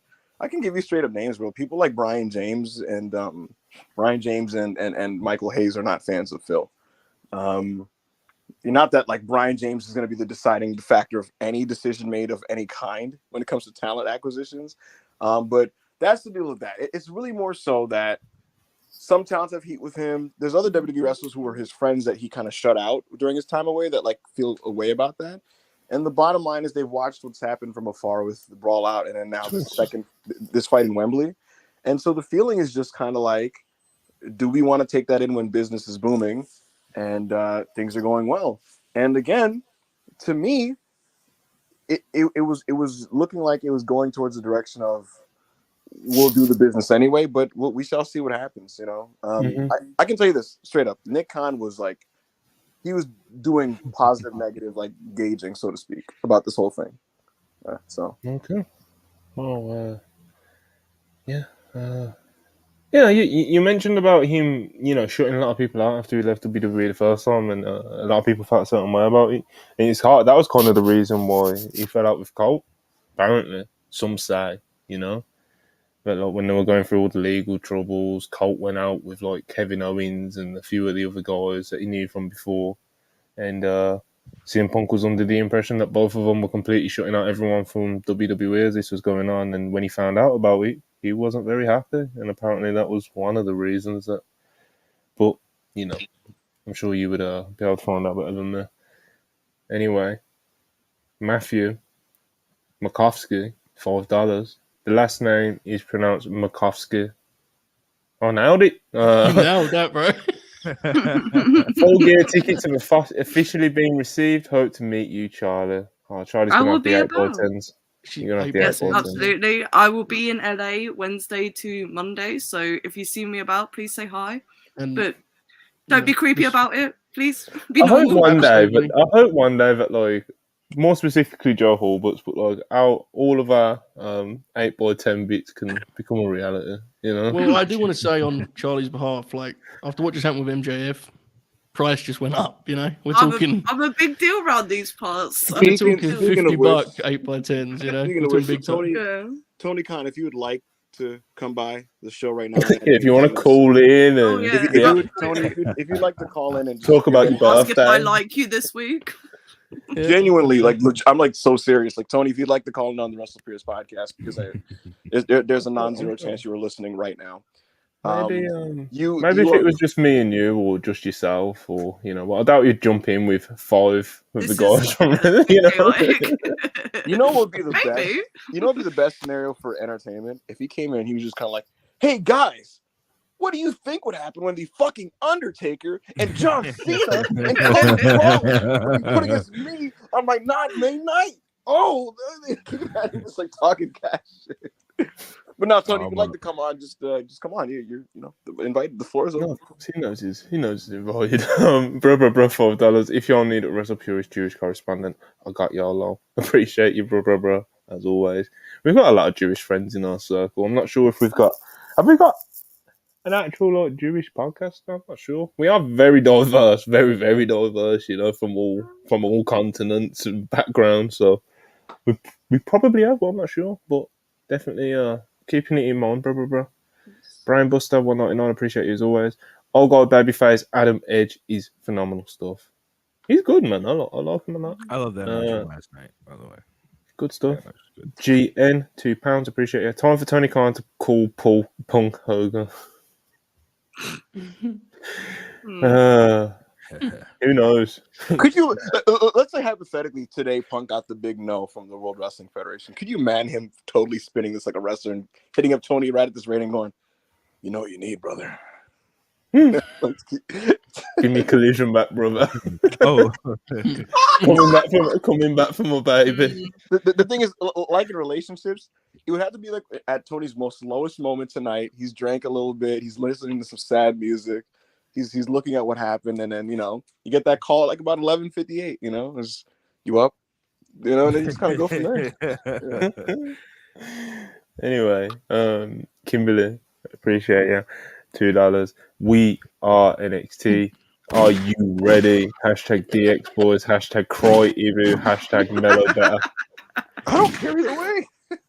I will never cry forget. Ibu when he's a Fed stan is kind of crazy. Switching from private chat to the live chat and just seeing NXT over and over again is one of the best moments in WrestlePure's history. That was so funny. Oh my god. NXT, man. Funny. Good show. Showtime Spurs, $2. Appreciate you as always. Man, I got to attend my 15th funeral for AEW now. Well, get your suit ready, brother, because it's over. Those sources that were talking to like ready. those WWE sources that were talking to like Nick Hausman and like Sean Rossap before, I wonder what they're saying right now and what hilarious quotes are going to come out over the next 24 hours. It's going to be nasty, man. It's going to be. Just lock in. It's going to be something. Berkey, $2. Appreciate it. Lola Vice announcement was a nail in the coffin. For real. Agreed. Yo, 100,000 niggas seen Lola Vice was wrestling tonight, and they said, "Nah, I gotta turn that on. Nah, we gotta put that on, bro." Zaid 199. Appreciate you as always. TK, there's always Booker of the Year, brother. Folks, we have the quarter hours, folks. Oh no! Oh, This is gonna be incredible. Guess how many quarters AEW won? 2. Monty?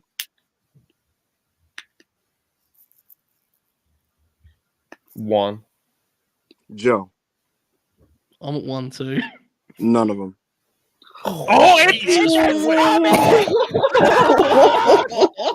Hey, your stomach!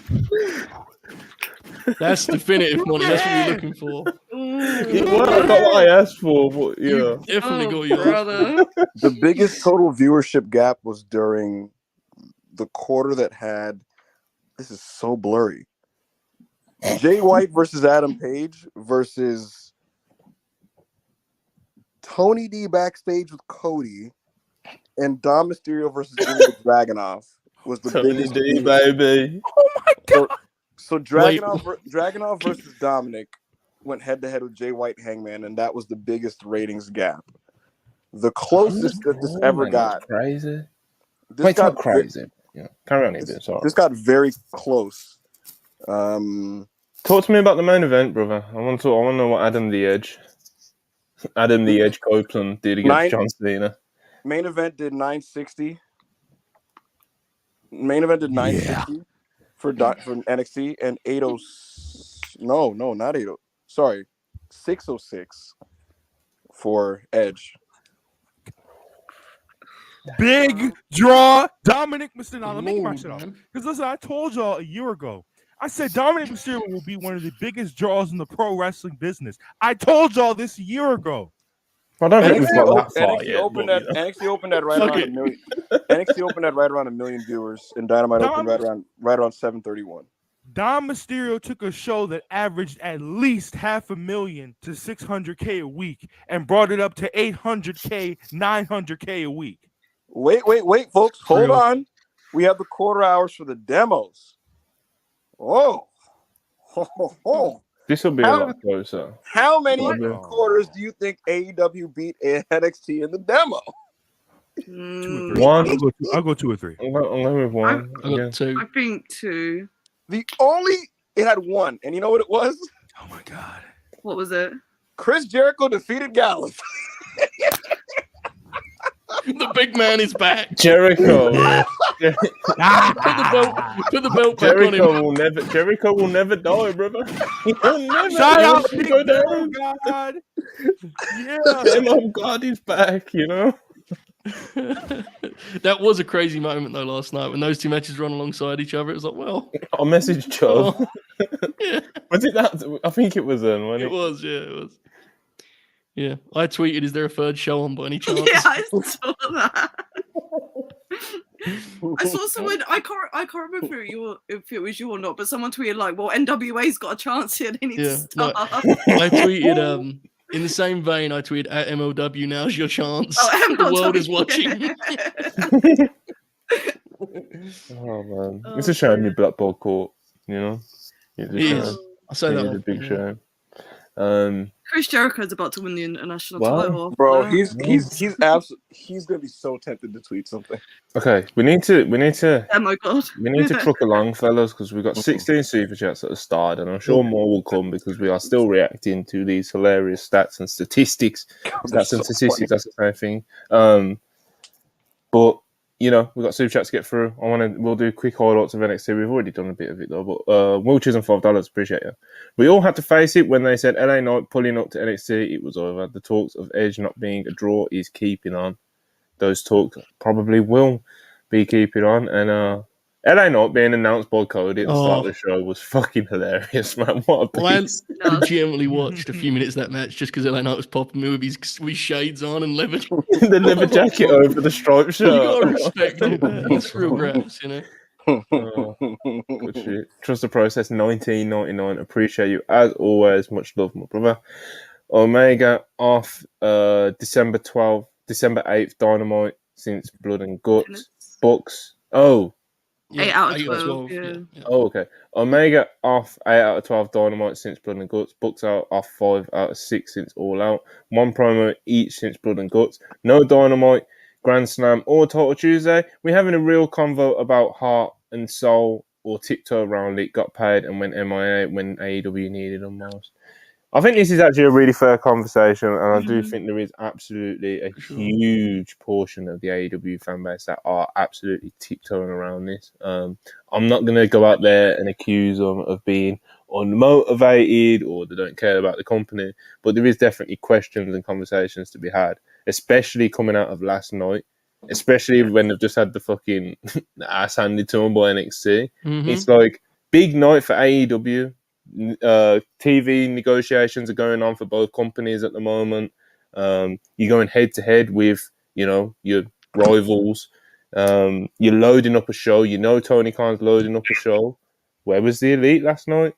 Or where were they? You know, and like I said, I'm not going to accuse them of anything. I don't know what's going on. Maybe some of them have got injuries. Maybe some of them have got personal problems. Maybe it could be an array of things. But questions need to be asked, I think.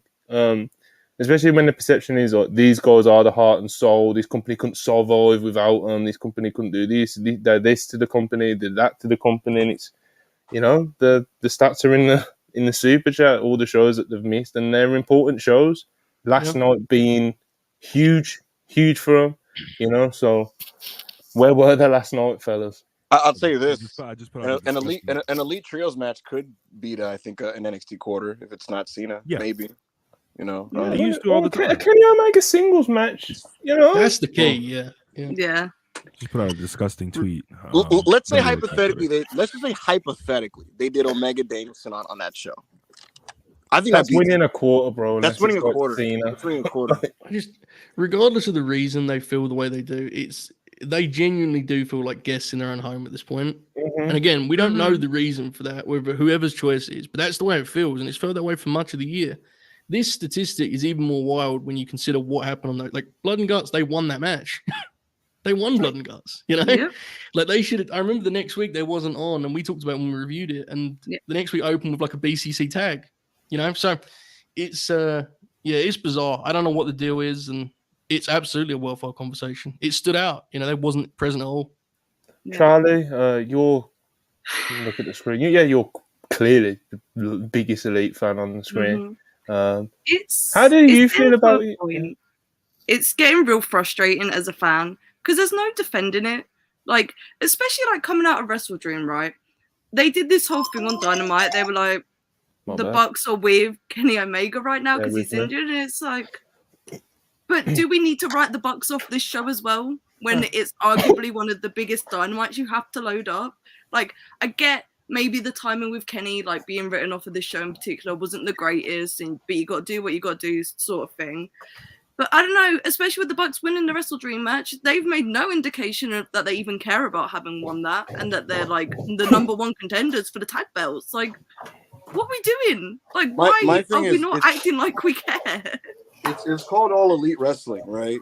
Like, yes. It's called All Elite Wrestling. This company was built around them, and like Joe said, they're guests in their own home. And I know for me personally, there's many Dynamites where, like, when they're not there, just kind of, it just not. I'm not saying this applied to last night, so I'm not going to retroactively criticize the show, but there's many Dynamites that when they're not there, it just doesn't feel right. Like, you know what I mean? Yeah.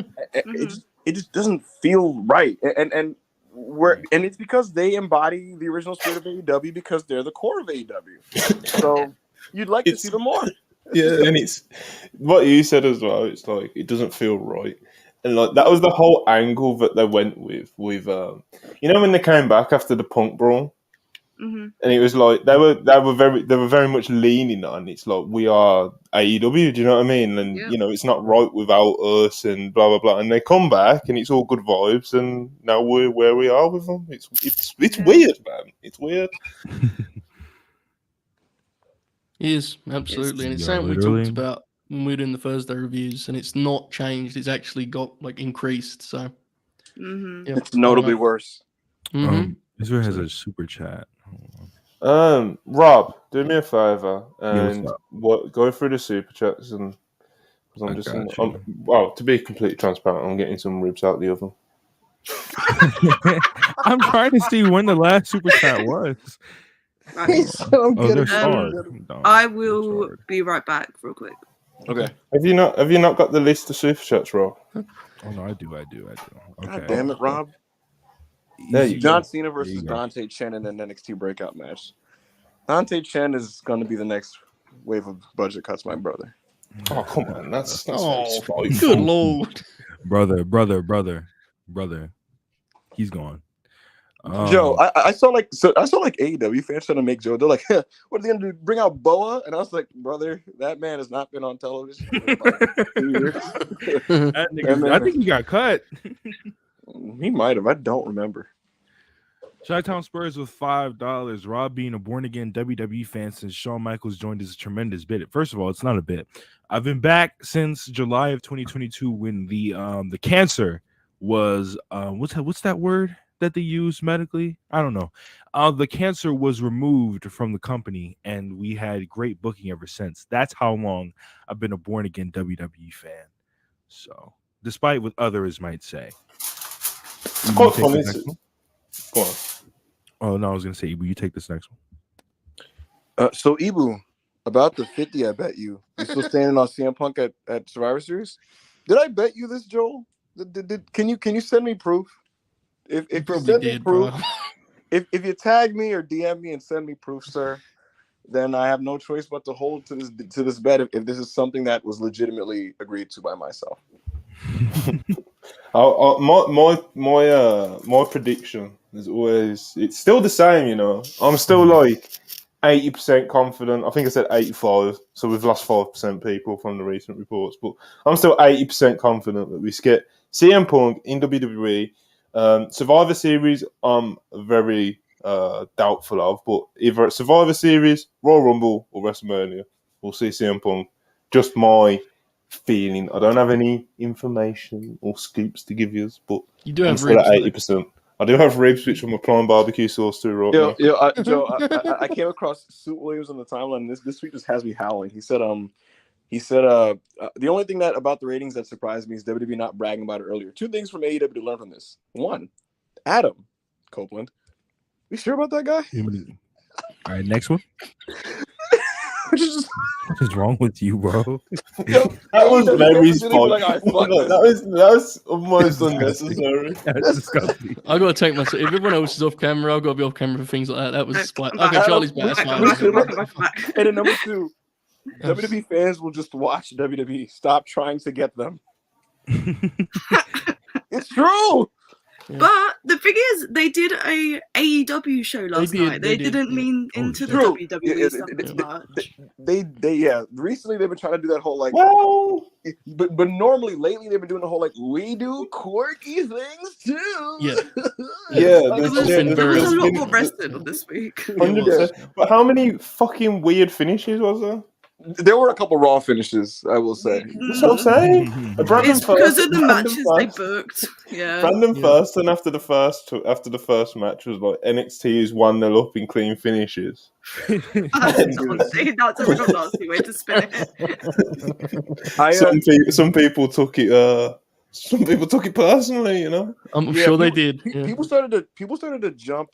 People started to jump Brandon as if Brandon like is like people are like accusing him of. But you know you're a sicko if you're trying to get on Brandon Thurston's case. He seems like such an unproblematic guy. Like. He stays out of all Thumbers? this, you know.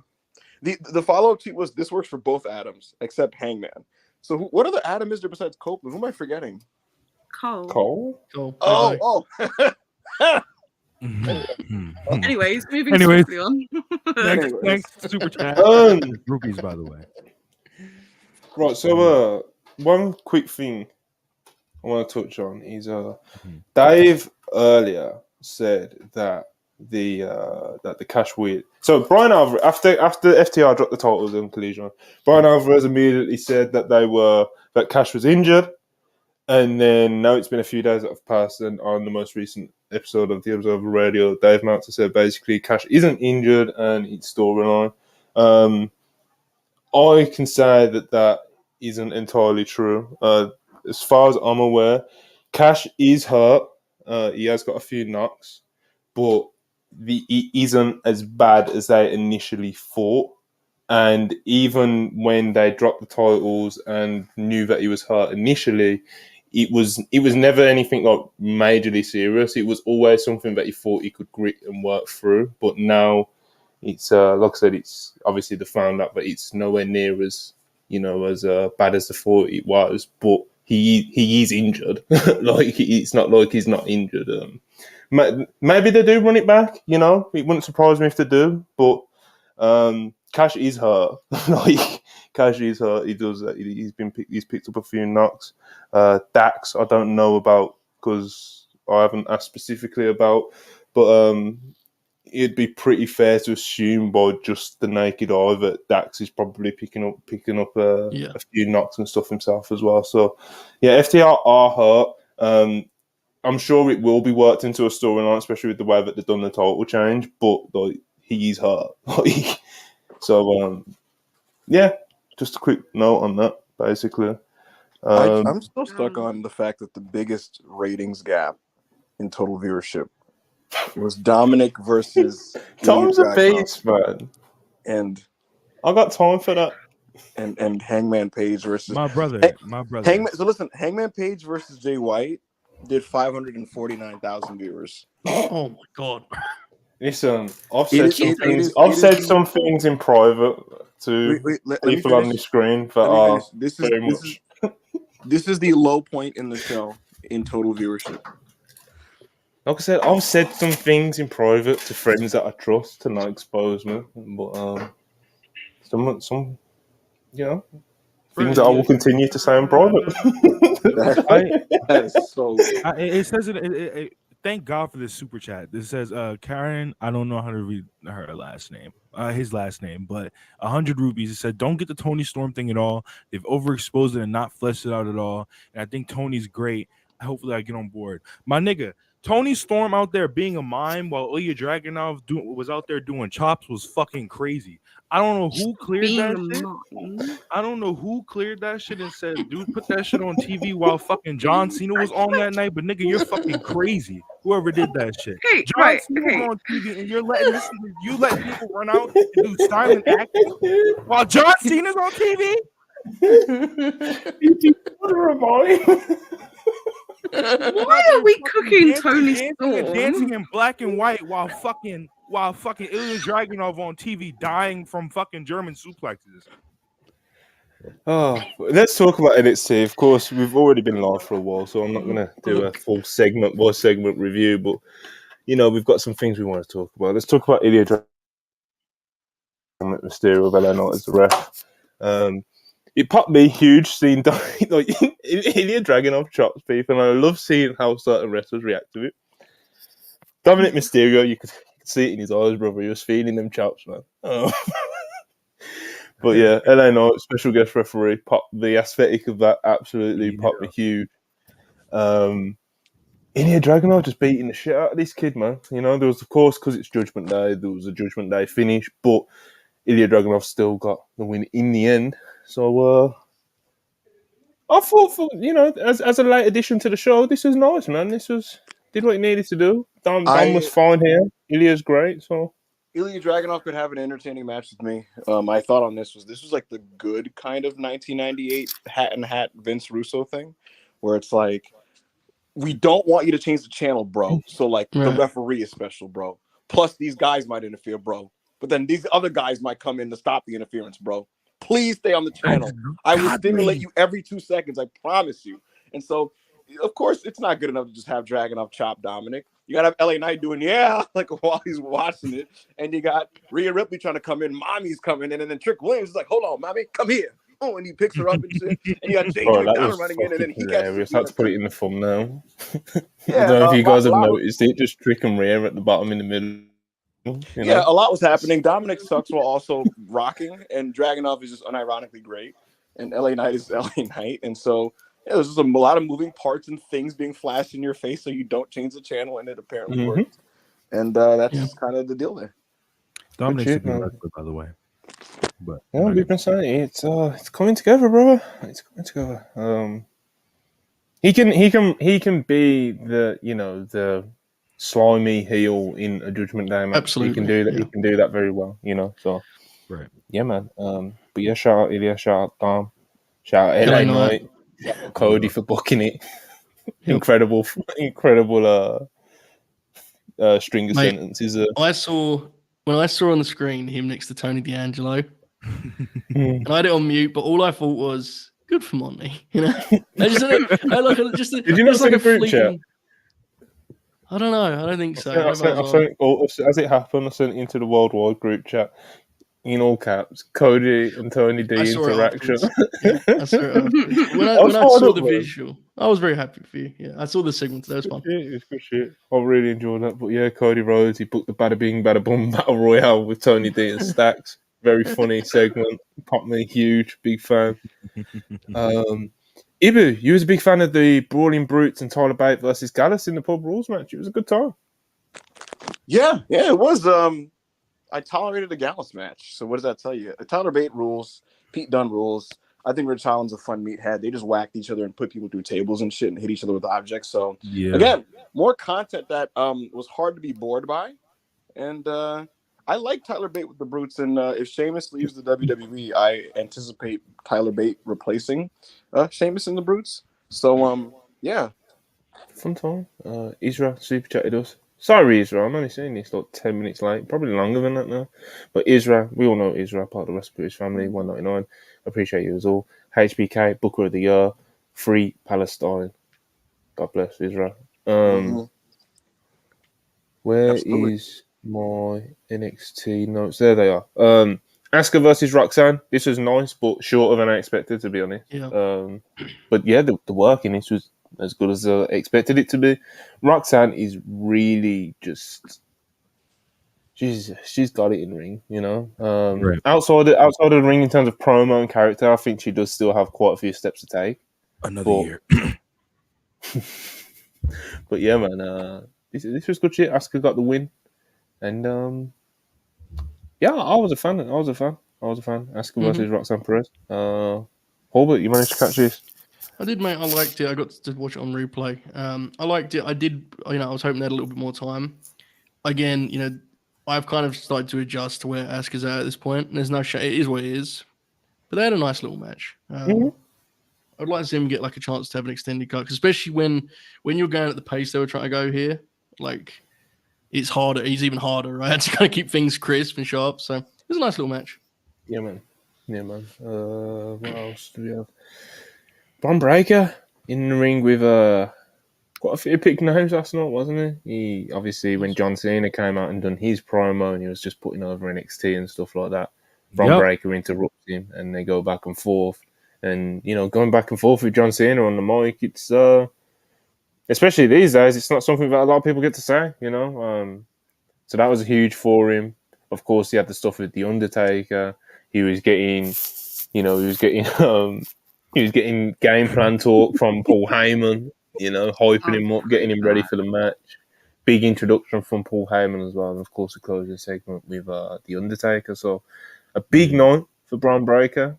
Very prominently featured, as he should be. Got to be expecting him on the main roster soon, haven't we? Fucking beast. Yeah. Did y'all see what Chris tweeted? No. He said, hey, he said, hey, that nigga's still bald, though.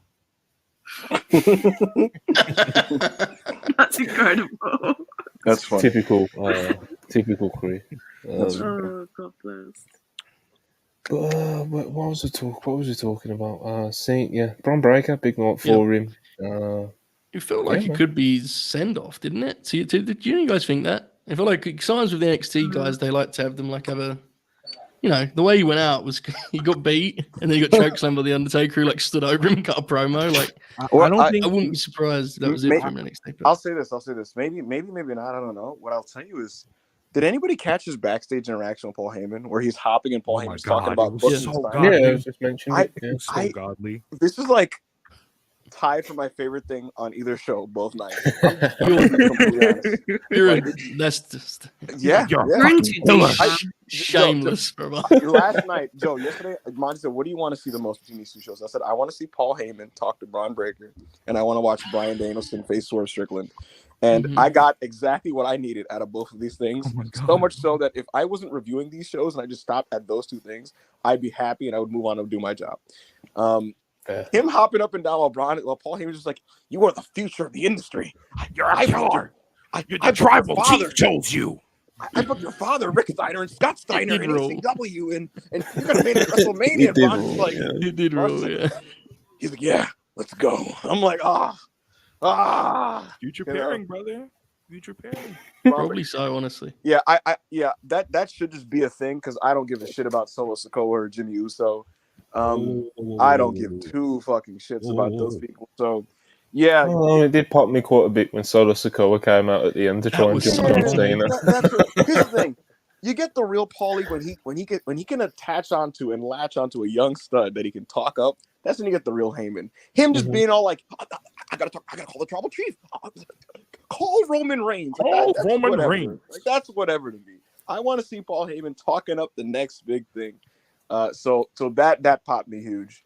And Bron's interaction with Cena also popped me huge. What did not pop me huge, well, it did ironically, but not, in practice, is all the Taker business where he's just like, "You think you're a big dog and a badass," and he fucking choke slams him. And I'm like, he was towering over him too. If you don't kill this old man, if you don't kill this fucking bro, at one point I audibly said, "Take a bump, Mark."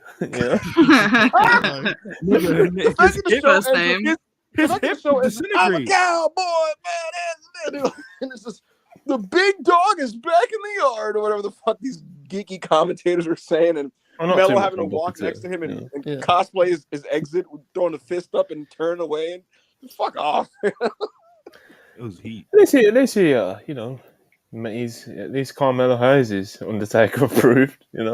I will say, with all this said, and the fact that just objectively this is the wrong call to make to end the show, I did pop like a fucking geek when Taker came out. I'll be honest. Bro, the picture of them both putting both of them when they put their arm up at the end, and the Taker does that thing at the top of the rope. Yeah, that's what I'm talking about. Yeah, beast. But yeah, I was gonna say, the thing is, it's the bottom line is this: Taker was my first favorite. It is what it is, and I honestly don't get nostalgia doesn't hit me these days in wrestling, because if you're old, there's little you can do for me right now, right? If I see you, but my first exposure to Taker was Biker Taker, and him rolling out there, with fucking Kid Rock playing. I pump my fist and I'm like, what am I doing? Like, what the fuck am I doing? It's like, it's 2023. You gotta go along for the ride sometimes, man. These are the games we play. It is what it is. Yeah. Anyway, talk about the women. Jay Cargill pulls up. Joe, you got him to change the channel, so that's the level of star that we're dealing with here. You got Joe Hall to change the channel. My brother was like, "What's she doing tonight?" I was like, "Nothing." You got to respect star power, you know, is what it is. I want to give myself and Hall a chance to talk about Lola Vice and versus Danny Palmer. Ironically, by the way, in the NXT Women's Breakout Tournament, I thought this was what exactly the NXT Breakout Women's Tournament needs to be, kind of like showcasing different talents in shorter matches where it's been well agented, you know, and you can showcase what you can do out there. Lola Vice is coming along pretty well. I've said this before. Danny Palmer was someone I mentioned last week as being one of the the standout athletes in the bracket, and it did what it needed to do, didn't it, Joe? It did, mate, and it's very rare in this great sport that you get to see such a direct passing of the torch as we saw last night. You know, the Undertaker in attendance. And just about 30 minutes before him, we saw the new best pure striker in professional wrestling, Lola Vice, looking like she's in a K1 Grand Prix. Lighting up Danny Palmer. No, for real, this was actually good. It was like a 4-minute sprint, and they hit almost every single one of their spots like sharply. Everything looked pretty good here. This is going to sound like dramatic, so whatever, who cares at this point. This kind of blew me away in how well executed it was, because I think Lola Vice has been wrestling for like 6 months, unless I'm mistaken, right? She just started. They just started bringing her on national television like a month ago. This was very impressive. As a sprint, and to Monty's point, this is exactly what you want from that tournament. I thought this was like very encouraging for both women. So this was a really good time, genuinely. I wanted to say before I get out of here, because I got to get out of here. Mello Bron. I touched on this earlier, but my thing, Joe, with them was like they were positioned to be like the next big WWE main event headliners since 2.0. And it was one of those things where I would like to have seen it happening. But like in terms of output, it was very much inconsistent from both guys at times. And so me being able to see the vision on that was always like iffy, right? Right now, I have more faith than ever before, actually, that they'll make it. Just generally speaking, that they'll make it. Bron should stop getting chokeslammed by 60-year-old people. No, he should keep happening. Ideally, he should like assault like commentators and things like that, and do more chaotic and violent and just terrible things. Mello is what he is. I think he's a good wrestler. I think he's a good talker. I think he has that cool vibe, and like the WWE fans really love him. So now it's just finding the right roles for them on the main roster. But I like what I saw from them two last night. I thought their match was pretty entertaining. Yes. And overall, I would say that, I mean, NXT is just NXT, you know what I mean? But I was generally fairly entertained by the show. And like people have pointed out, WWE, people that just like WWE are going to watch WWE because they're on a good run right now, a good roller, so to speak. And so people are just interested in what they have going on. So that's just kind of what happened with the rating. I hope Tony Khan isn't discouraged by this, because I thought he approached, I just want to make this clear. I thought he approached this the right way, because you put your fist up, you put your best foot forward, you try to put together the best show you can. And I thought it resulted in a very good episode, the most inspired one in a while. And I don't want the spark to fade just because they lost a weekly ratings war. So here's the Dynamite continuing that going forward.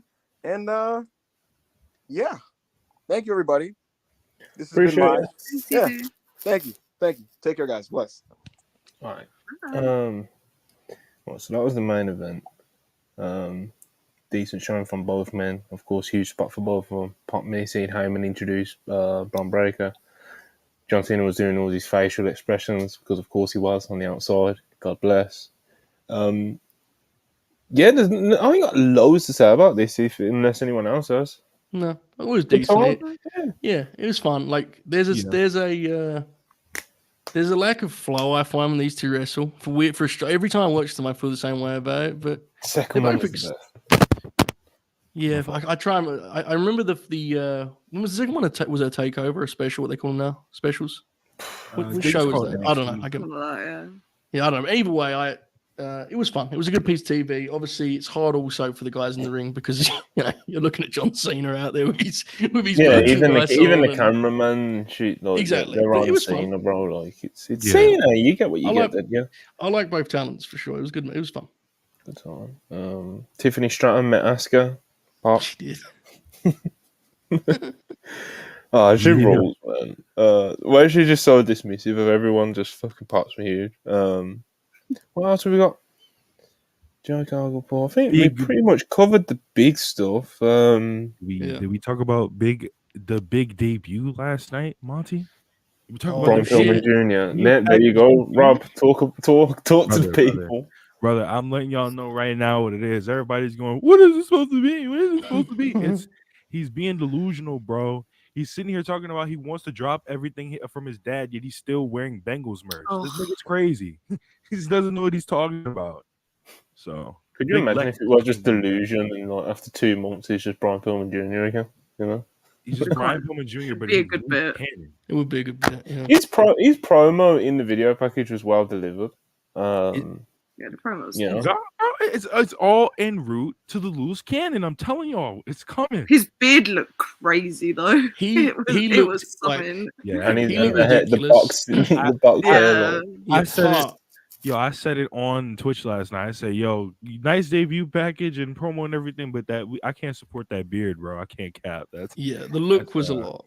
I honestly did think it was a good vignette though, like legitimately, and I was ready to laugh at it because, of course, my boy Oh, yeah. delivered it well, and I thought it was like an interesting idea. I actually thought it was like a pretty good start, honestly, and I wasn't That's- prepared that's- to give that opinion. But that's the type of beard Yeah, that gets we'll you on a see. no. That's the type of beard that gets you on a no-fly list at a club. You can't. we'll see what they've got for him because it'll be interesting, I guess. See just where they position him mostly. But yeah, NXT, that's not very entertaining show. It didn't quite have the level of wrestling on it, but it definitely had a lot more star power. And it was still an entertaining show in the way that NXT is. Do you know what I mean? And Dynamite was entertaining in the way that Dynamite usually can be. So, really good shows from both. But of course, now that we know the ratings, NXT with a huge win, demo and viewership, and in basically all the quarters. So, except for that Jericho, the demo god, Chris Jericho. He's still got it. He's still got it. All right, do super chat. I saw a few, but we've got quite a lot of super chats, and we're going to get out of here. I've got about 7 minutes, so we'll see. We'll see how this goes. You know, I've got those baby rack ribs in the oven, brother. We'll choose them $5. Appreciate it. We all had to face it when they said LA Knight pulling up to NXT. It was over. The talks of Edge not being draws keeping on. I've already read that one out earlier. Honcho. We stopped at. It was I think- way I after think- Honcho. Honcho, it was after the Israel one, no, we haven't read this one. Tony was Yeah, better off okay. using the money he paid the elite on more invested / motivated talent. What are they even adding at this point if they can't even be bothered to show up when AEW needed them the most? Yeah, just very much. You know, obviously we spoke about it a little bit earlier and got into it about how most of us feel about it, and definitely conversations to be had. Deck. I don't even know. 2.7, $2.79 Canadian. Dynamite fire emoji. Wait for the Tuesday collision in Montreal. Yeah, Oh, yeah, that's in fuck. December. that's gonna be bad. Dynamite is incredible. Ricky Starks. Ibu's gone. You've missed him. Well, you haven't missed him. It's my fault for not reading. It's not quick enough for night. No, appreciate you. Ibu Papi, you might need to bring out the wine and massage my back again tonight. Just say the ratings. Or maybe Joe can do it, or both. Now, hold on. Bringing Joe Holbert into this. I don't know how I feel about that. Cool. Oh, take it easy, brother. Hunter 499, appreciate it. Seeing y'all and others criticise MJF about not wrestling on Total Tuesday, but complete silence about Elite mailing it in since resigning. That's not true, You've brother. been very vocal about that. on this I'm quite surprised you'd say that because I do see you in the live chat a lot. So Yeah. No, we've that's talked about that's the Elite. not true. Niggas lying. Someone sent in a super chat, and I made a point of like doing a whole segment about it just now, and even before today, like 100%, we've You're talked about it lying. and spoke about it. Brainbuster 199, appreciate you. Thursday Night War tomorrow. Late Night Green Draft versus ROH. I've got Late Night Green in that one. We got a chance, bro. We got a Yeah, chance. you'll win the demo. Will Chisholm $5, appreciate you. I'm not trying to be like Uncle Dave, but why is AEW tickets are moving so slow? The shows are good to great, or if the prices are too high. Ticket prices are a bit nuts right now. I don't think it's like being a doomer or being like Uncle Dave and not using it as a bad thing, just for pointing out that AEW's live attendance in domestically at the moment fucking suck, bro. Like, it's not good. Like, I don't know what the fix is. I think it's a multitude of things, you know. I don't think there's like one thing, whether that be the venues, whether that be talents on different shows, I think it's an array of things, and I think they need to really kind of like step out of the ball and have a look at things, you know, because as far as I'm aware, they've got these big venues booked up till the end of 2024, and it's like, you got to put more people in them, bro. You got to put more people in them. I said it the other day. I think it's promotion. Just do what you did for Grand Slam. And Grand Slam didn't sell out automatically, but when you did that promotion all day for Grand Slam, you started selling more tickets. So do more promotion. Hey, go on radio shows throughout the week. Even with the show yesterday, they sent out like Paul White and Mark Henry, I think, to do promotion, and they moved like 1,000 tickets in like 36 hours. Right. Yeah, and even that's not enough. You know what I mean? Like, in the grand schemes of things in AEW, like, who is Paul White and Mark Henry and like a star drawing basis? Like, I love both guys, you know, but it's you know, you want to get your stars out there doing interviews, talking to the people, moving tickets, and I agree that definitely is one of the things that they could do better. But that doesn't, you know, I don't think that's the one fix. You know. Shout out Spurs $5. Appreciate it. This wouldn't have happened if Don't Go Live was still on Tuesdays. So I'm saying this. Corey David $2. Appreciate you. Imagine if they had Roman just to twist the knife. Bro, when Paul Heyman showed up last week at the end of NXT and he was cutting a promo, like, I was waiting for him to be like, the Tribal Chief will be coming to NXT. Like, that would have been nuts. Yeah, we didn't quite get that. Seven, why not? I appreciate you. Dax slipping in Tony's office with some tequila. Oh, come on. Bro, $5. Appreciate you. Tony going to get a text from Jericho with the quarter hours and question mark. Isaac Godino. Excuse me if I haven't pronounced that properly. 199. Appreciate you. Why is Taker no longer dead man and is a J6 marcher? Come on, guys. That answer's pretty obvious, but you know. Yeah, there you go. Zayd Naddy 199, appreciate you. Ibu, you peaked Cody's quarter. Didn't? Well, he did actually. He said it. Didn't he say that NXT opened up at about 1 million people? So, Cody obviously was opening. So, you know, Willie 199, appreciate you. Edge overrun lost viewers in the demo. # anti-draw. Jesus. That was unopposed as well. Well, not all of it, but NXT went to 09, and then Dynamite went to like 14 past the hour. So they had like a good 5-6 minutes unopposed. Master 84, appreciate you. 199. Thoughts on the new Von Erich movie trailer? We've won. Yeah. That movie's going to be an emotional roller coaster. I can't wait. We won. We fucking won. I like how they. When I saw the Sportatorium, I was like, "Oh my god!" I like how they asked Kevin Von Erich, "Who do you want to play you?" He said, "I think Zac Efron. I look like Zac Efron a little bit." I love how you know, a little bit. You know, Alex Contrarian tweeted like a little thread about the the trailer. He's a huge movie guy for those that don't know. And he popped me huge when he tweeted the. You know, like the scene in the film from the trailer where you see Kerry on his bike, and it's like you know instantly. It's like, oh, it's like everyone knows that when you see that scene of Kerry on the bike, you know what that means. You know, and it's like it hits you. But yeah, A24, of course, it was always going to be kind of respectfully done, you know, and be done to a certain standard. And I'm excited for it. You know, I don't exactly think that. I don't think they look like the Von Erichs, but details. You know, fuck it. Yeah. Jeremy Allen White and Zac Efron, you know, I ain't turning them down, brother. Bro, $2. Clear out for Joe to go 15 on the Iron Claw trailer. I don't really have much to add, but I've been looking. I remember reading like 3 or 4 years ago that BBC got the rights to the film, And like you immediately know, right? That could be a great film. Mhm. And as it's developed, it's been increasingly clear that this thing could actually be pretty damn special. I think. I mean, I don't hope get it carried away. transcends, man. I really do. Yeah. I hope it It's becomes definitely. like, yeah, I'm trying to get like friends of mine who don't know the story to watch it without telling them what, because that's really the experience you want people to have, right? It's going to pack an even bigger punch for folks that go into it like semi-blind. I mean, you can tell there's some tragedy in it by watching the trailer, but no one, I think, is prepared. If they don't know the story, they won't be prepared for just how crazy it gets. So Yeah.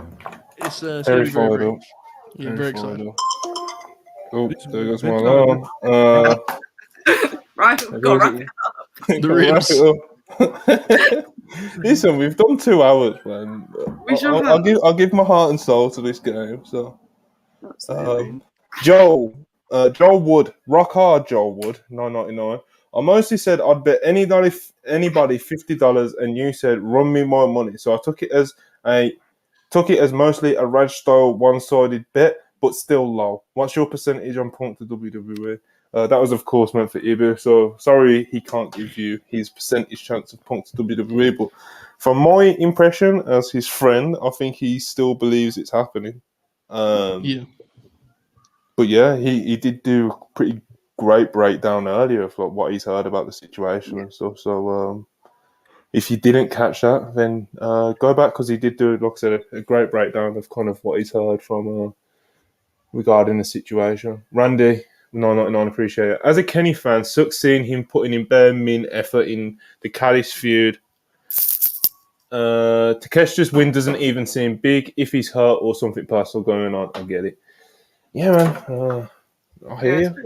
I hear you. That's all I can say, really. I absolutely hear you. And I think it's we kind of got lucky with having Charlie on today as well to kind of get the perspective of someone that you guys all know doesn't have a bias against the Elite or anything like that. You know, she's a huge fan of the Elite, and you know, even she's kind of thrown her hands up at this point. So yeah, like I said earlier, it's gotten a bit frustrating, and I've talked about Kenny's involvement in the Takeshita story and the lack thereof of his involvement, and how it's been pretty frustrating on previous podcasts. But they need to change their approach to this, man, because it's clearly not working for the audience. It's not working for the stories and the way they're telling them. So hopefully we can get things back on track. But yeah, we'll have to wait and see. Well, Chisholm, $5. Appreciate it as always. Toni should have done more than one women's match. NXT do it all the time. People notice and people really love how HBK books the women's division. Yeah, I think it is definitely, it's not a thing that happens overnight. And I think sometimes when Tony Khan throws the women out there, he's like expecting to see some movement or something, or, you know, or when a quarter happens to go down, he'll look at it and be like, oh, I'm not really going to try doing something like that again in the near future. But you have to invest. You have to invest into your talent, and especially with the women, because unfortunately, you know, a lot of wrestling fans are already kind of predetermined to see women's matches as piss breaks, as this and that, especially older fans. Newer fans are a lot better with not doing that sort of shit. But, you know, you have to really invest in the women, and, you know, you have to really present them as stars and as important people that you should be tuning in for. So hello to Charlie's dog that just made a slight cameo on the side of the camera. But main event has arrived. He's here. Man. He's here. But yeah, women's wrestling, big fan of it myself. Randy, 9.99, appreciate you. We got this one. Got this one. Huncho, 4.99, appreciate you. Tony got the us or him ultimatum from the Elite about Punk. He gets rid of Punk only to pretty much be left with neither.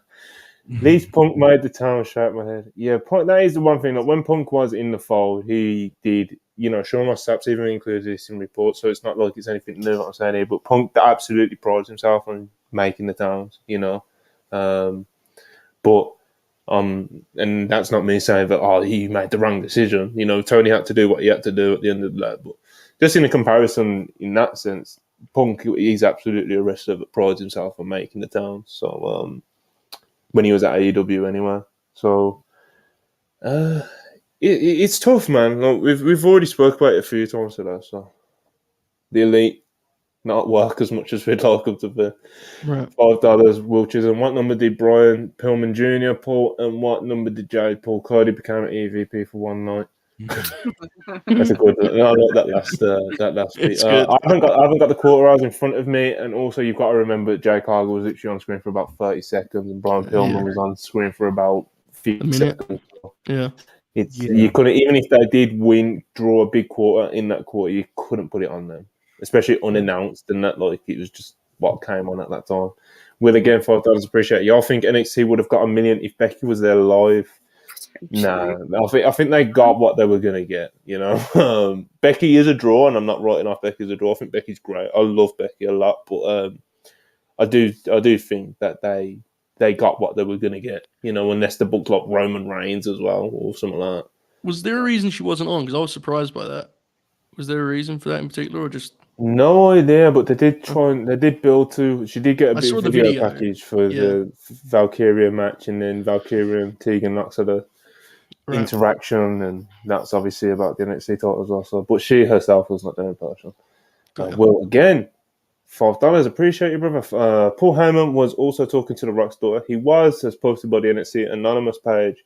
I just missed a Honcho super chat. 1 sec. I'll try and find it. Paul Heyman was also NXT Anonymous. They posted that up for us. Yeah, got it. Got the super chat again. Boom, Huncho. $4.99. Where was all this fake Jade loving during AEW run? Never popped ratings and matches were seen as bad boring, but now she's this megastar. Funny to your boy. It depends who you're talking to be honest, because that has absolutely been a sentiment that some fans have shown. You know what I mean? Like they turn their nose up at her in AEW, and now she's coming to WWE. They're all getting excited about her. I've always been a fan. I don't think now, and I've never thought that she was great in ring or anything. I think she's good enough, and I think when people were using it as an excuse not to use her properly in AEW, I thought that was bullshit, to be honest. Jade's a star, bro. She's a star. She's going to be an even bigger star, and if anything, judging off the way that they've done this rollout for her signing, my stance isn't going to change on that anytime soon. I think she's going places, you know. It's going to happen for most switches because there's just an excitement that's on in a new, fresh setting. I look at Adam Copeland, right? Like that's going to happen generally. Of course, I mean, that goes. Cody's the most clear out of the building. So, absolutely. It's from being the nature of the beast. Yeah, he's gone from being divisive, people booing him during promos and don't even want to hear what he has to say. They're not even booing the promo; they're just booing the idea of Cody cutting a promo. Like that's the point we got to with AEW with Cody, and now he's the babyface in the main event of WrestleMania, probably 2 years in a row. You know, so I predict 2-year back-to-back Royal Rumble winner is my prediction. Oh. I don't think he wins a Rumble this year. I think it could be Knight. Isaiah Barry, $5 appreciate. Do y'all think the relationship between TK and the Elite is strained because of the Punk situation, and is there a chance they become favourites again? I do think absolutely that puts some strain on their relationship. It would be insane if it didn't, to be honest. Is there a chance they become favourites again? Of course, they've just re-signed, so there's years to come with the Elite in AEW, and with them being such great wrestlers, and Tony Khan being big fans of great wrestlers. I could see a world where they become one of Tony's favourites again. You know what? I'm just going to fucking put my camera on from the kitchen for the last 3 minutes.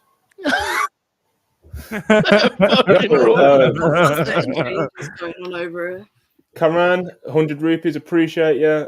Triple H finally got his win back, LMAO. The timeline in shambles. I haven't even checked it yet. I don't think I'm going to until I sit down with my ribs. Look at Monty leaning over us. Look at him. You're on top of you're on top of the oven, bro. Trust Process 34, 199. Show us the ribs, brother. I'll post a picture. Stay tuned, the camera quality here won't do them justice. You know, I ain't got my ring light. I ain't got anything like that. So,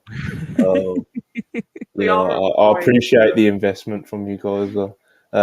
Fellas, lady, any closing notes or any overall takes on the Tuesday Night War or anything else that we spoke about today? We should do this more often. It's very funny. I genuinely did have a great time, like going back and forth last night, and there was a lot of good pro wrestling, and there's now many agendas that can be formed that we can enjoy laughing at, and seeing it develop. So, I love this game, Monty. I love this game. I love it too, brother. I love it too. Anyone else? I hear Rob, you want Collision. one last victory lap? I hear Collision coming to Tuesday too. Don't try it. Don't try it this time. No Dark Order on that bitch Early or something. December's gonna be real funny. I think it's just great. I think it's funny. If anyone's genuinely upset for these billion-dollar companies, please take a lap, go outside for a little bit. You will be Take a okay. nap. And if you enjoyed the show that lost, you still enjoyed it. It doesn't change. It You still don't watched change. We it. as wrestling fans are the real winners. Like even if you Yes. enjoy all wrestling, we still Look at- won. Look at Trust the Process. Last comment, please, Monty. Put on the screen. We're closing this. Monty cooking a 5-course meal to celebrate the NXT win is nasty. Stop it. Bro, Stop turn it. the oven on. Shout out to MJF for the cameo, I guess. Yeah, we got an Yes. MJ. It's been quite the episode, you know. We did a bit of reviewing. We live reacted to the ratings dropping. MJF called in. We've had a good time, man. I've made ribs. Yeah, man. I'm a big fan of wrestling. I know it's cliche to be like, you know, I enjoyed it and the fans won last night, but we did. So fuck it. I had a blast, man. But yeah, on that note, please like and subscribe. We've had a great viewership today, especially those of you who have stuck right until the end. Please make sure you've liked and subscribed. Appreciate the super chats as always. You guys are the reason that we can do these shows as much as we can. I do these shows for free anyway because I do it genuinely enjoy doing them, but I wouldn't do them this much, you know, if it wasn't, you know, something where we, you know, can be supported by you guys, and you know, you guys always kill it. So appreciate you one last time. Like, subscribe, and we will be back. When will we be back? Maybe tomorrow, because obviously normally we did Dynamite review and we've just done it, but we might just do a podcast for the sake of doing a podcast. I don't know. Keep an eye on the page, and yeah, from myself, Robert Stanford, Charlie, and Joe Hulber. Late night Grin draft tomorrow as well. Tune into that, especially those of you who have, you know, those of you who haven't watched Late Night Grin before. You know, I will say this is a good episode to try them out. Manny the Hooper is drafting a roster, which is that's a sell on its own. You're gonna win the demo versus ROH with that alone, brother. Okay, again, one last time. Appreciate you guys for watching, and we'll catch you next time. Peace.